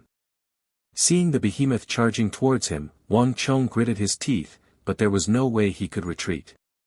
Behind him was a dense army. If the behemoth was allowed to run freely within the line of defense, it would only take a few seconds for the entire army to suffer heavy casualties. Open for me. The god King Yama that Wang Chong had transformed into stretched out his 4 arms. 2 of his huge steel-like arms fiercely grabbed the giant golden horn, while the other 2 thick arms pressed down on its head. His body leaned forward, his legs deeply pressed against the solid ground, and all the strength in his body burst forth. Boom, the earth shook. Wang Chong's feet plowed 2 huge, deep marks on the ground. After sliding for a few hundred feet, Wang Chong finally resisted the impact of the rhino-shaped behemoth. However, the behemoth's vitality was still very tenacious. It was only a few hundred feet away, but under the impact of the behemoth, the entire army was in chaos. Countless mercenaries and soldiers of the Tang dynasty in the entire line of defense were trampled into meat patties by the behemoth's power. Within a few hundred feet of the behemoth, there were corpses of people and horses everywhere. With such a simple impact, at least 4,000 people died under the feet of the behemoth.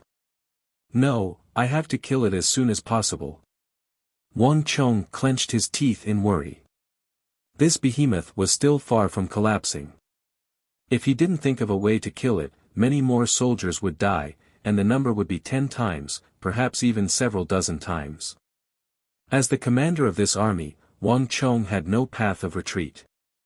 Qing Qianli, Wang Yan, go help him. Gao Xianji's voice resounded in everyone's ears, and he was the first to charge forward. However, before they could rush over, there was a sudden change, roar. With a heaven-shaking roar, the behemoth that had been blocked by Wang Chong unleashed its savagery. Enormous energy erupted from its body, and with a shake of its head, it shook off Wang Chong's grip and charged off in another direction. Not good. Everyone grimaced. This was the so-called desperate struggle of a cornered beast. The more heavily injured this beast was, the stronger it became, and the closer it was to death, the more potential it could unleash. In its current state, if no one controlled it, the entire defense line would become a bloody battlefield. Boom! With no time to think, Wang Chong suddenly mounted the rhino-shaped behemoth.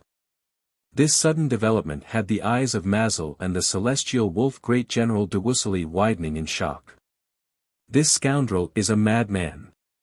This was the only thought in the minds of the celestial wolf Great General de Wuxia and the others.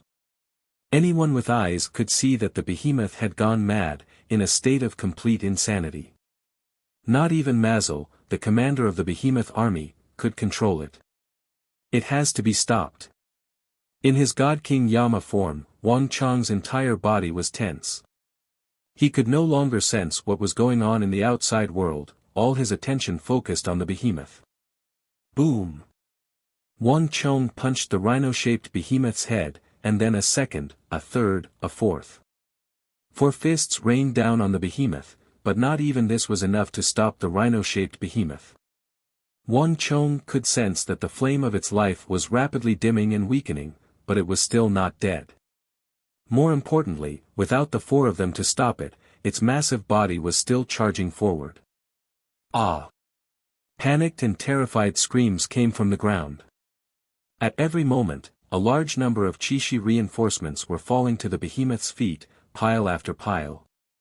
Blood flowed freely on the ground, and many people didn't even have time to scream before they were crushed into pulp.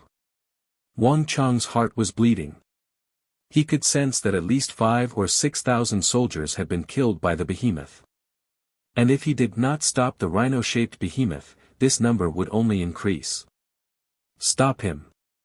At this crucial moment, Gao Xianji, Qing Qianli, Wang Yan, Shi Yuanqing, and the others finally charged forward.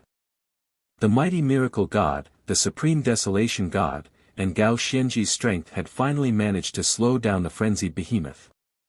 Boom! Boom! Boom!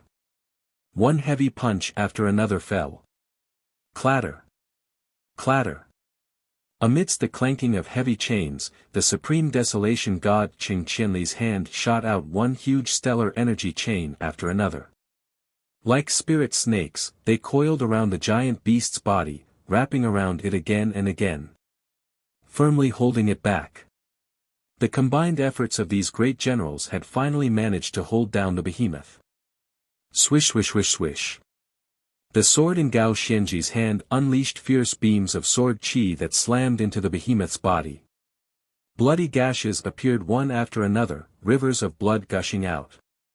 Wang Chong, Qing Qianli, Wang Yan, Shi Yuanqing, all the experts worked with the nimble Wushan cavalry on the ground. Vajra pestles, iron fists, stellar energy, Wuxia steel swords, and ballistae fired at the behemoth. The rhino-shaped behemoth's vitality rapidly dropped, but despite these injuries, the behemoth still did not die. It was still struggling as if it wanted to advance. Such a terrifying vitality was completely unimaginable. Perhaps, we should use this chance to kill them. On the distant hills, Wuxia watched the battle between the humans and the behemoth, his eyes flashing with cold light. These words were so sudden that even Huishu Wuzong and Dusong Mengpoch were left dumbfounded. But after a moment's thought, they were greatly tempted. The charge of the behemoth had already thrown the Tang people's battle formation into complete disarray. In the current state of the Tang dynasty, if the Uzan and the Western Turks worked together to attack, they would definitely be able to throw the Tang army into complete disarray, perhaps even defeat it. This thought flashed through their minds. At first, they were still hesitant, but slowly, they became restless. You're tuning in to the Han Li's Wuxia Adventures YouTube channel. We're so grateful for your support, and don't forget to subscribe to join us on this incredible journey through captivating stories. Your generosity through donations truly makes a world of difference, as it's the primary source of revenue that allows me to expand and enhance this channel for you. Thank you from the bottom of my heart for being a part of this adventure.